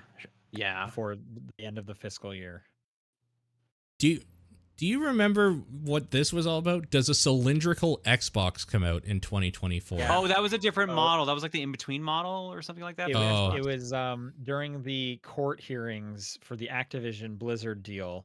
Oh. Some old Oh. documents were revealed that Yeah. showed a cylindrical Xbox. That's right. We asked, does that get announced? That did not get. We No. did get an Xbox without a disk drive this year, But for it the wasn't Series a X, But cylinder. it was not a cylinder like in that picture. And Damn. Phil Spencer did say that was old, anyways. But I mean, who knows, right? So the cylindrical is bolded, so I think that was the important part of this Yes. prediction. Yep. We all said Not yes. just new Xbox. We all said yes. Oh, Yeah. damn. Yikes. Okay. We really wanted I think that that was round we were Xbox. trying to manifest it. We were trying to make Mhm. that happen. Yep. I need more Okay. cylinders in my life. I wanted yeah. that X tube. Yep. Does Xbox come out with a slim version of their X? Everybody except Nathan said yes. Did that happen? I mean, sort of with the Not discless slimmer, one. It's the exact same size. Oh, fuck. Never mind then. No. Not even. I don't think that was the spirit of me saying. I was saying like Microsoft's gonna bomb out of the industry or something. I think is what I was feeling. So that didn't happen. But okay, I was kind of right for the wrong reasons. Yeah. Travis Kelce and Taylor Swift make it past the off season. Oh my God, Nathan. I did say that. I was skeptical. Yeah.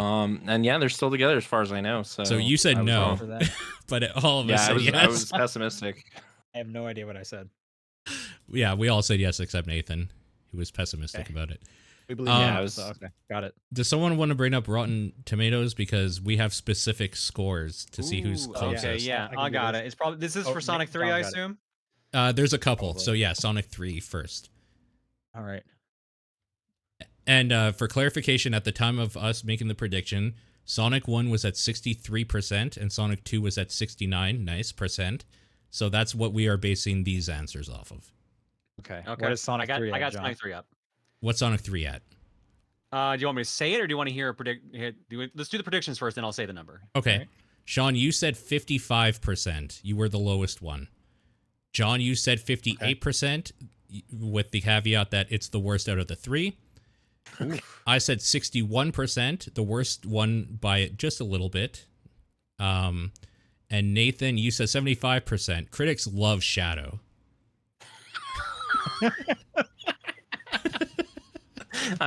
Okay.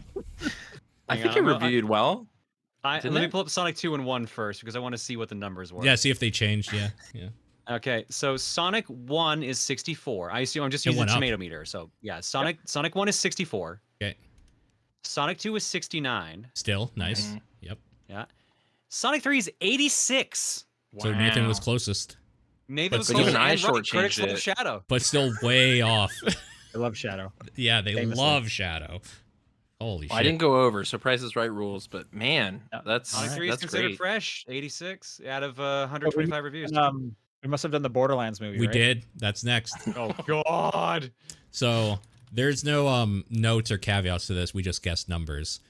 There's notes. I played a bunch of the Borderlands games. They're No, not I mean great. like with the prediction, we didn't like make a comment about it or whatever. Okay. So Sean, you said 69%. Holy shit. Wow. John, you said 36%. And I said actually, you know what? 36? Nathan also agreed with you. You both said 36%. Okay. Okay. And I was the lowest at 28%. Why did I All do was the that? closest because it was 10%. Gross, Yeah, I was still almost way single off. digits. Yeah. I Okay. am beyond confused. Why would I have done that? I Why would don't have been know. But- hopeful at all. You all got the claptrap popcorn bucket though, right? Like you have that in your home on your mantle. Well, I mean, I have Okay. two. Okay, Yeah. good. So Yeah. I mean, it's Jack Black. I mean, that guy's hilarious. I got my Jack Black popcorn bucket and then two claptraps. Yeah. We Kind of- actually- it's It kind of lights like up, dude. an It was Eiffel like so Tower. deluxe. We had to buy it, but anyway. Yeah. Okay, next up, do Microsoft and Sony announce a next gen? Sean said yes, the rest of us said no. They both implied it, but did not actually announce it to the level that's the Okay, Switch the did. Pro is technically not next gen, right?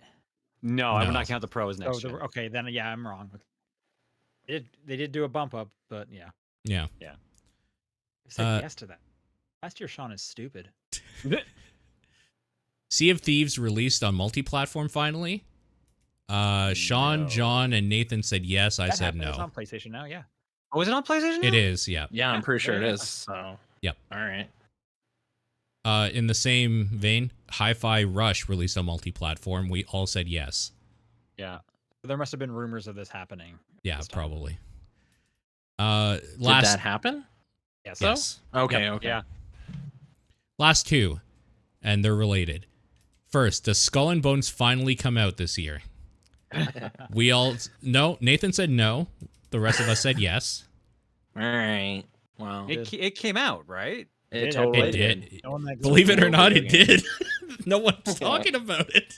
Someone thought it was Nathan's game of the year. That's true. Somebody did assume that it would be his game of the year. I just get way into that pirate game, yeah. And then the follow-up was, okay, if it comes out, does it shut down the same year? And Sean and I said yes. John and Nathan said no. Well, no. John said no. Nathan was non-applicable. I guess he just refused to answer that question. Well, I Like said the- it wouldn't come out. So it's Oh, like, yeah. well, yeah, yeah. you're right. Yeah. Yeah. It I was believe it's still stillborn. going. Like it wouldn't even Yeah. exist. Yeah. Was what I was Still saying. I like the idea more that you're just like, I refuse to answer this. This is fucking ridiculous. Kangaroo You're court. talking about my future game of Yeah. the year here, sir. Yeah, how dare you? All right. We were supposed to come with predictions prepared. I I didn't. think the best way to do this is for those who brought predictions.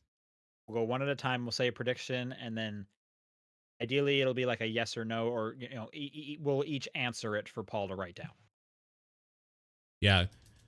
I mean, I like the movie stuff quite a bit, so I wrote those down. I think we'll just do that again for the movies that we were Cool. talking about. That works. Because I Well- didn't do movie stuff, so we'll have a good mix. Okay. All right, What's Nathan, on give us the your first horizon? prediction for us to. Well, follow. despite all the rumblings and the Best Buy not selling them anymore and everything, I think physical media is going to come back in a big way. Like books and movies.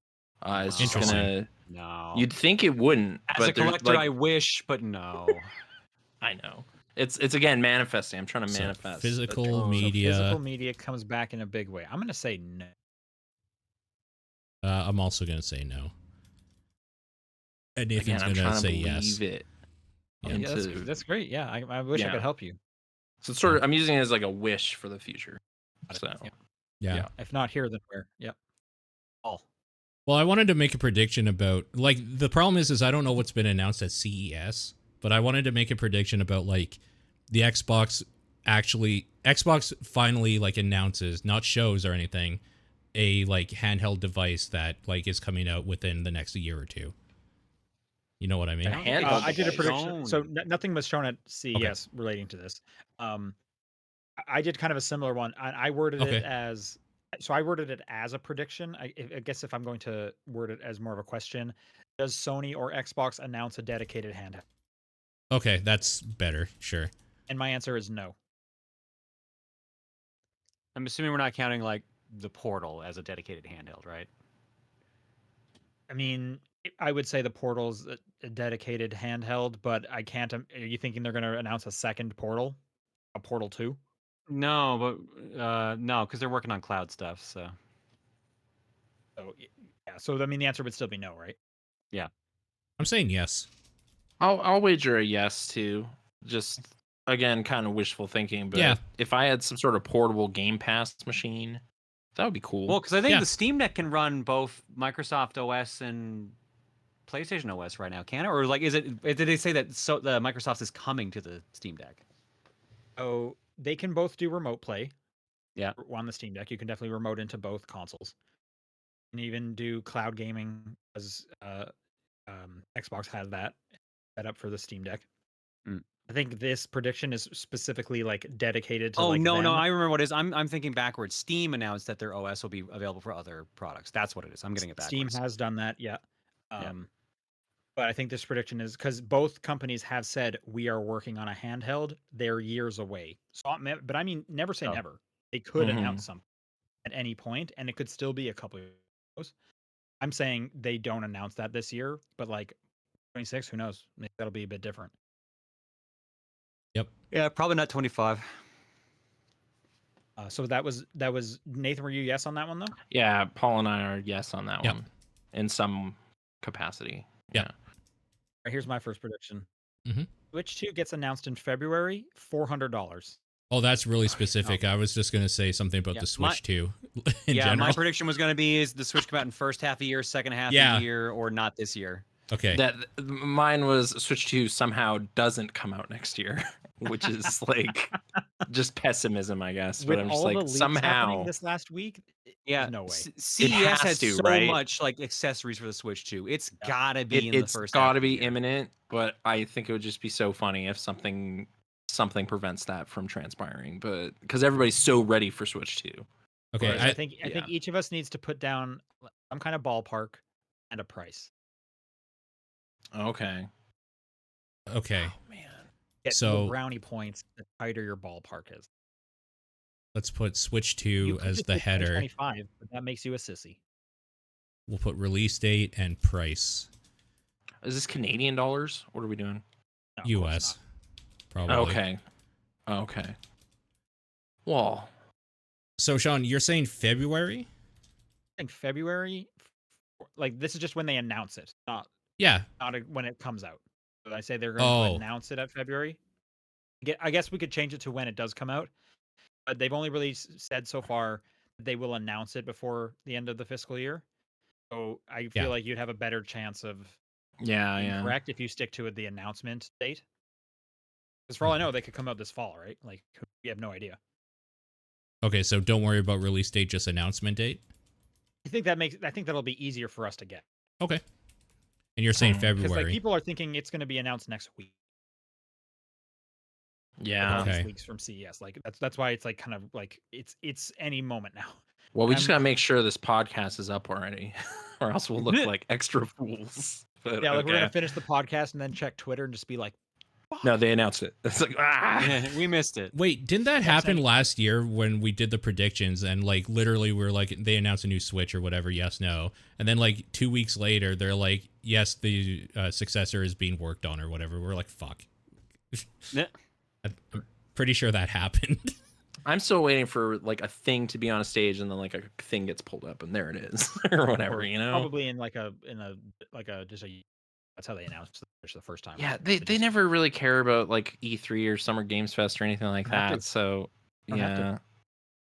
yeah, They don't have to. Rockstar doesn't have to. They can do whatever and they'll get all the attention. I'm gonna roll low on the price though. I would hope it's like 250 USD. Like I think it's gonna be less Oh, than the there's Switch 1 no was. way, dude. The OLED's Yeah, it's gonna be- 350. so dirtbag cheap because it's It's like his an old prediction. He can PS4. predict whatever you want. They're gonna The- give the OLED them is away how for much? free. They're not gonna sell. The Oh. OLED was launched at 350. Okay, but what? and How the much does it original cost launched at now? 3. Yeah, yeah. Okay, okay. Well, it's got to be 300 then. But I'm gonna be stupid and say 250.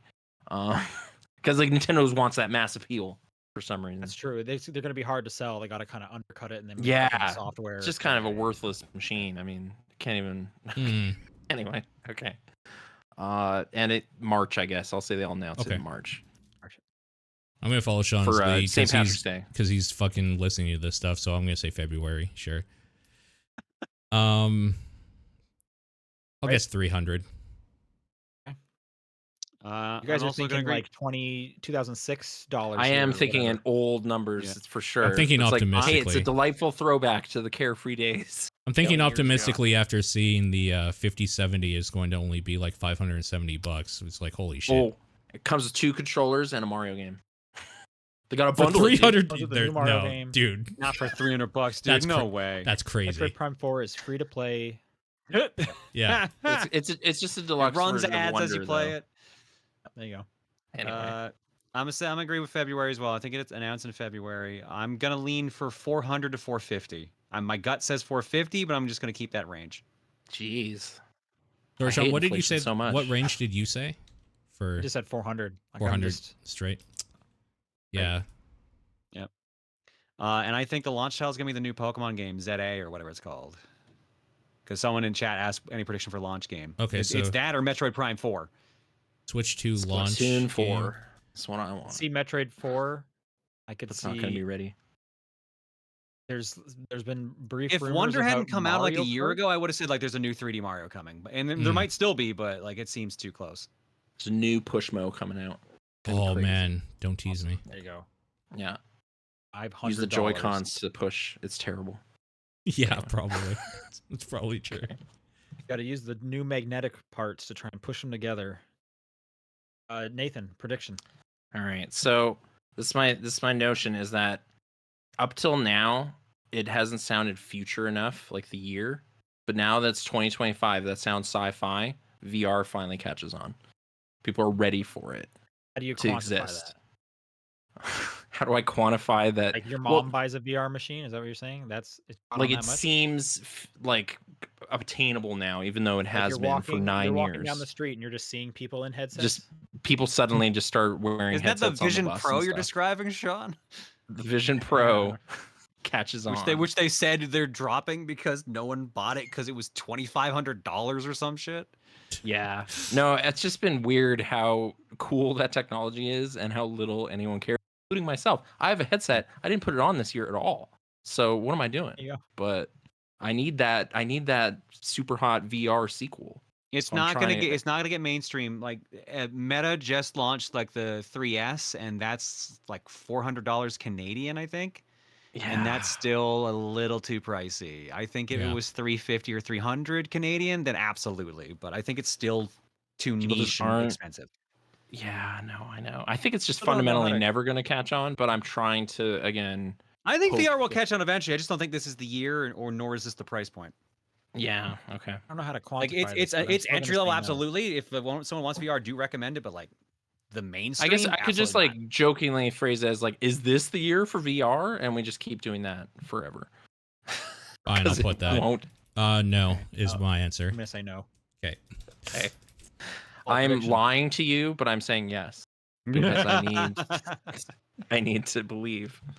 So Fair. That's fine. physical media and VR, two polar things. They're gonna both true. happen. So I didn't know how to word this. I wanted to do some AI in video game development becomes more Okay. prevalent, but I'm not really sure again how to quantify that because AI I is feel being like it used. already is. Yes, exactly. Like no more voice acting. It's all No, robots no. talking to you. No, I was watching a thing about how like there's this like raid boss in a game or something that's completely just AI. It's like computer learning how you play the game or whatever. And like Sure. I don't want that. That sounds horrible for gaming, but I wonder how many people lean heavily into that sort of thing. I'm wondering. I'm trying to quantify it for you. Would it be something like we get a report of like some AAA game is like heavily focused or like was heavily developed by AI? I feel like we wouldn't hear about it until like long after the fact. Yeah. I feel like that would be EA, Ubisoft, or Square at this point. For sure, yeah, probably EA. I mean, you could Yeah. also probably make arguments that they've been using AI up to this point. They definitely anyways, have. and 100%. I mean, they've been doing it for years. There's lots of things that are just AI, but just in terms of like the way that we're seeing it, kind of in headlines now, Yeah. like the generative content and whatnot. I mean, you're even still getting things of like, a lot of the movie posters in Ion Life. Yeah. From AI, so there's like little bits sprinkled in. So I am struggling to So, quantify that. what if it was like specifically. first fully AI created game announced or something? Like I bet that's already happened. There's probably and we tons just of wouldn't stuff on know Steam about it. every day that was just made by AI, right? Yeah. Yeah. But you're saying like a prominent That's what I was trying to- mainstream. Yeah, tie no, it to maybe specifically something by AAA. like not by like a dude with a fucking computer. I mean like an actual company with money and support behind it. And they proudly label it as such. Like they're just like for the first time ever. So the That could problem be a way is to I don't think quantify that, it is yeah. that could be a way to quantify it. Yeah. The other way I was thinking of like something maybe around, was there like a scan that came, and that's another way you could quantify it. So AI Spitballing. scandal of some sort? Yeah, just like they hit it, but turns out Uncharted 5 was half AI, and that's why So- they laid off. So what if 600 we people or put whatever. like major IP/studio Like Naughty Dog's space game or something. well like anything, just- right? Yeah. AI scandal? That's what still too basic. Right, because like what quantify like is just like, oh well, they stole a bunch of stuff. It's like, well, yeah, that's like the story, but that's how it works. But it's tips some scale.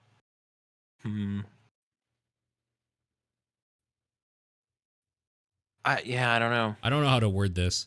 Major IP/studio announces first fully AI generated game. Maybe you do something like this. Yeah, the first half's good. The major IP or studio is revealed to heavily using AI, and we'll see kind of what the landscape looks like in a year. Maybe we'll be like, well, yeah, all that stuff happened where we don't have voice actors anymore. They took them all out and shot them because they don't need them. Whatever it is, we'll kind of ballpark it, Yeah, and we can kind of see, does anything even remotely land in this? right. I'm saying yes either way because I think I'm that's going to saying be a thing. yes because we're all about to lose our jobs. Yeah. Yeah. Do you want to take Or the guesses Earth will on which just get company it'll cooked. be? Because I really do feel like it's going to be EA, Ubisoft, or Square. Yeah, let's do that. Which Square company? already did an NFT game, so I'm almost betting it's going to be Square. I'm guessing does a new Ubisoft. NFT game every quarter. We were talking about this like last week. NFT's not AI though.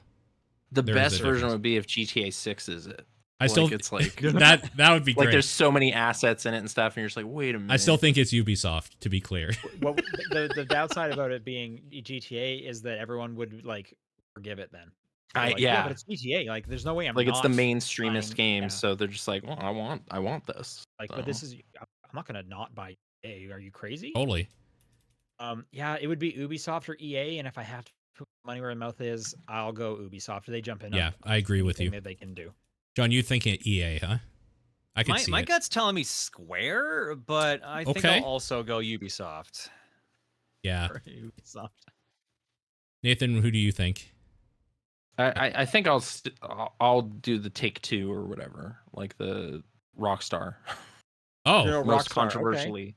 Yeah. Interesting. All Okay. right, It's like, sure. what? You didn't want us to crunch our artists, so we used a computer and did you It's like, say no. yes or no to the heavily AI whatever? To be clear. Man. Well, I mean, because it follows that I guessed a game, I'll say yes as well, and then we'll just all be wrong if it Yeah, okay, doesn't fair. happen. That's I fair. would love to be Yeah. wrong. I would absolutely love to be wrong. Yeah.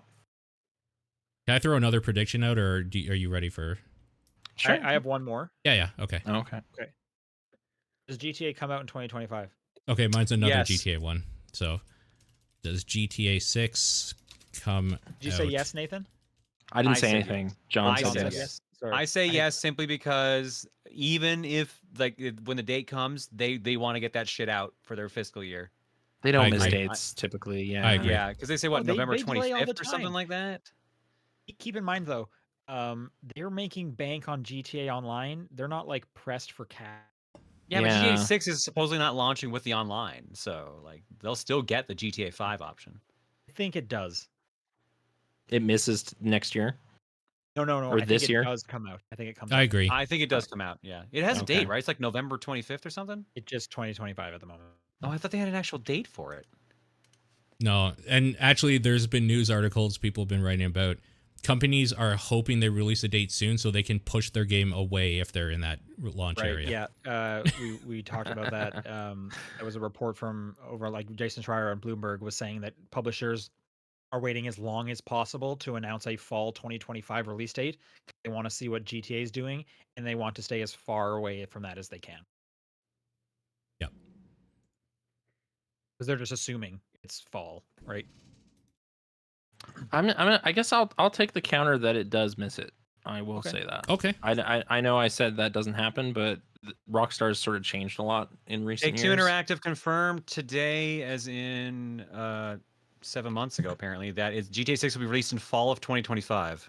They're So I think saying that must be where I got November from. Oh Yeah. yeah, fair. but I don't know. I'll still bet against them, just in case. They don't have a good track record, so like Yeah. Oh yeah. Yeah. You're telling me that Rockstar table tennis people? Whatever. I mean, they finally Yeah. put Red Dead Redemption 1 out on PC, so these guys are lackadaisical. Just slow over there. Yeah, they just So- don't get it. Yeah. Yeah. True. Very. I All right, wanted to Nathan, add last on to prediction. GTA 6. Oh, okay, it's GTA 6. I that's all I had. Is the Okay. I And had last a one, here we go. vague Switch 2 one that basically got wrapped up and all that. So yeah.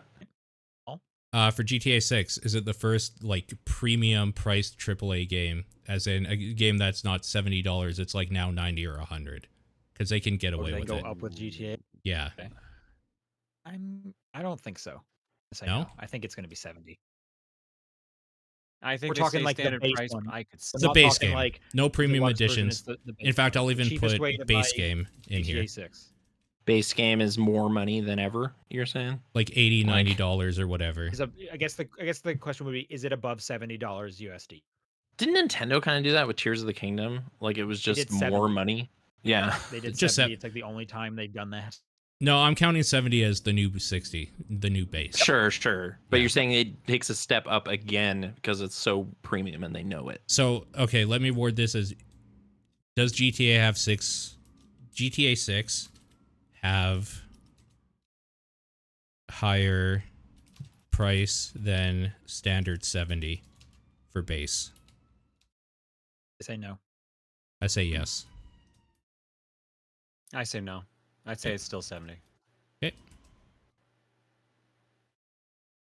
I'll say yes. I just have a bad feeling, so I'm gonna trust that. I don't know. Me too. We don't Yeah. even think it's coming out this year, so it doesn't matter. I don't even think it. Yeah, Yeah, but if it that's true. does, it'll cost more Well, money. it's going to be $70 in 2026 dollars, which with inflation Yeah. is somehow 300. Sure. And in contrast, like the Switch 2 will look so much better because it's only $250. Like it's crazy. For the Switch, I could buy 2 GTA 6s. Yeah, but it can't even run on the Switch 2. Also, as Wayward saying in the chat, this isn't counting pre-ordering it for $20 more so you can play a day extra. None of that shit. Base game, Just yeah, the yeah. base. yes. Standard edition, yeah. Okay. That's all my predictions. I think that's everyone's predictions. Yeah. How about movie stuff real quick? Is there video game movies on the horizon? Until we Dawn, missed? Minecraft, Until Five Nights Dawn at Freddy's. and Minecraft. Minecraft absolutely is coming out this year. Yeah. Sonic 4 is April. announced, but it will be no way it hits this year. 2026, spring 2026, or 2027 actually. We were just kind of looking, but anyways, in April is Until Dawn and Like a movie? Like just Yeah. a slasher movie? That's just the game, though. yeah. Yep. That's Yep. okay. Are they gonna like make it like Clue, where they have different versions of the movie in theaters and you get like different Uh-huh. endings and shit? haven't. Or you said use so, your but- phone and select what you want to happen. Oh my god, that would be it's just a selective interactive DVD menu the entire time. I'm putting the whole 63%. crowd is voting. So What? 53%. 63%. Oh, 63. okay. For Until what? Dawn? Until Dawn, yeah. So it's fresh then. Hey, I'm gonna say 49% for Until Dawn. Okay. I'm gonna say 40. I should have gone. I'm like, there's been a lot of weird horror positivity around lately, so I'm gonna say 75. I'm gonna Alright. say 75 again. Critics. I'm not gonna say critics love blank because there's no character I remember till Dawn. Whatever. Be Is fair, Rami this Malek in also- it? This is like a slam dunk. This is based off of horror movies. You're just Yep. reversing Yeah. the formula. Like Yeah, it'll just be like, oh, it's like a fun nostalgic throwback, whatever, but it's also new and fresh. So I don't know. Yeah. What about Minecraft? 14%. Oh, that's like 35 at best. 35K. Kids hated that trailer. It's true. I'm thinking 23. 23%. Okay, let me just. What did Nacho Libre get? I'm just gonna. You're basically off a Nacho Libre of all things. I feel like Yeah. people He's are just turning on curious. He Jack just kinda Black. needs to know that at all times. He's starting to put out too much garbage. People are done with him. He's in the Rock situation. A little bit, yeah. That Dear Santa or whatever, didn't nobody I've talked to liked that thing. What about Or Red he's- 1? All right. I'm going with 39%. Okay. Is that Nacho Libre's number? That's Nacho Libre's number. So, Okay. Jared Hess. Let me just- put that that's note in what it there. is. Nacho Okay. Libre's number. Just so we know. Yeah. Okay. The I think rationale. we're good. That's plenty of predictions. We'll revisit them in a year. It'll be great. That does it for the show. That's it. This was long, as always, but it's fun. Thank you, Nathan, for joining us. Yeah. Thanks for having me again. Absolutely. And And we'll UFO be back 50, the two number ones. So I don't know. Does that mean and great game? Astrobot had 2 number 1s as well. So, or no, I had a one number 1 and 2 number 2s. Right. Twos. mathematically? I think Okay. I saw in the chat someone said that Hades actually ranked higher. 29. He's ranked Yeah. higher, but Astrobot's tied with Ghost Trick. Right. So it's an all timer for TDP for sure. Our top 3 is Hades, Ghost Trick, and Astrobot. I love all three of those games. Those are all great games. Really. Yep. True. All right. Well, that's the Game of the Year 2024 show. We'll be back for a regular episode next week. I'll take the questions that people submitted in. But for now, you guys later. Thanks for listening. Good night. Bye, everybody.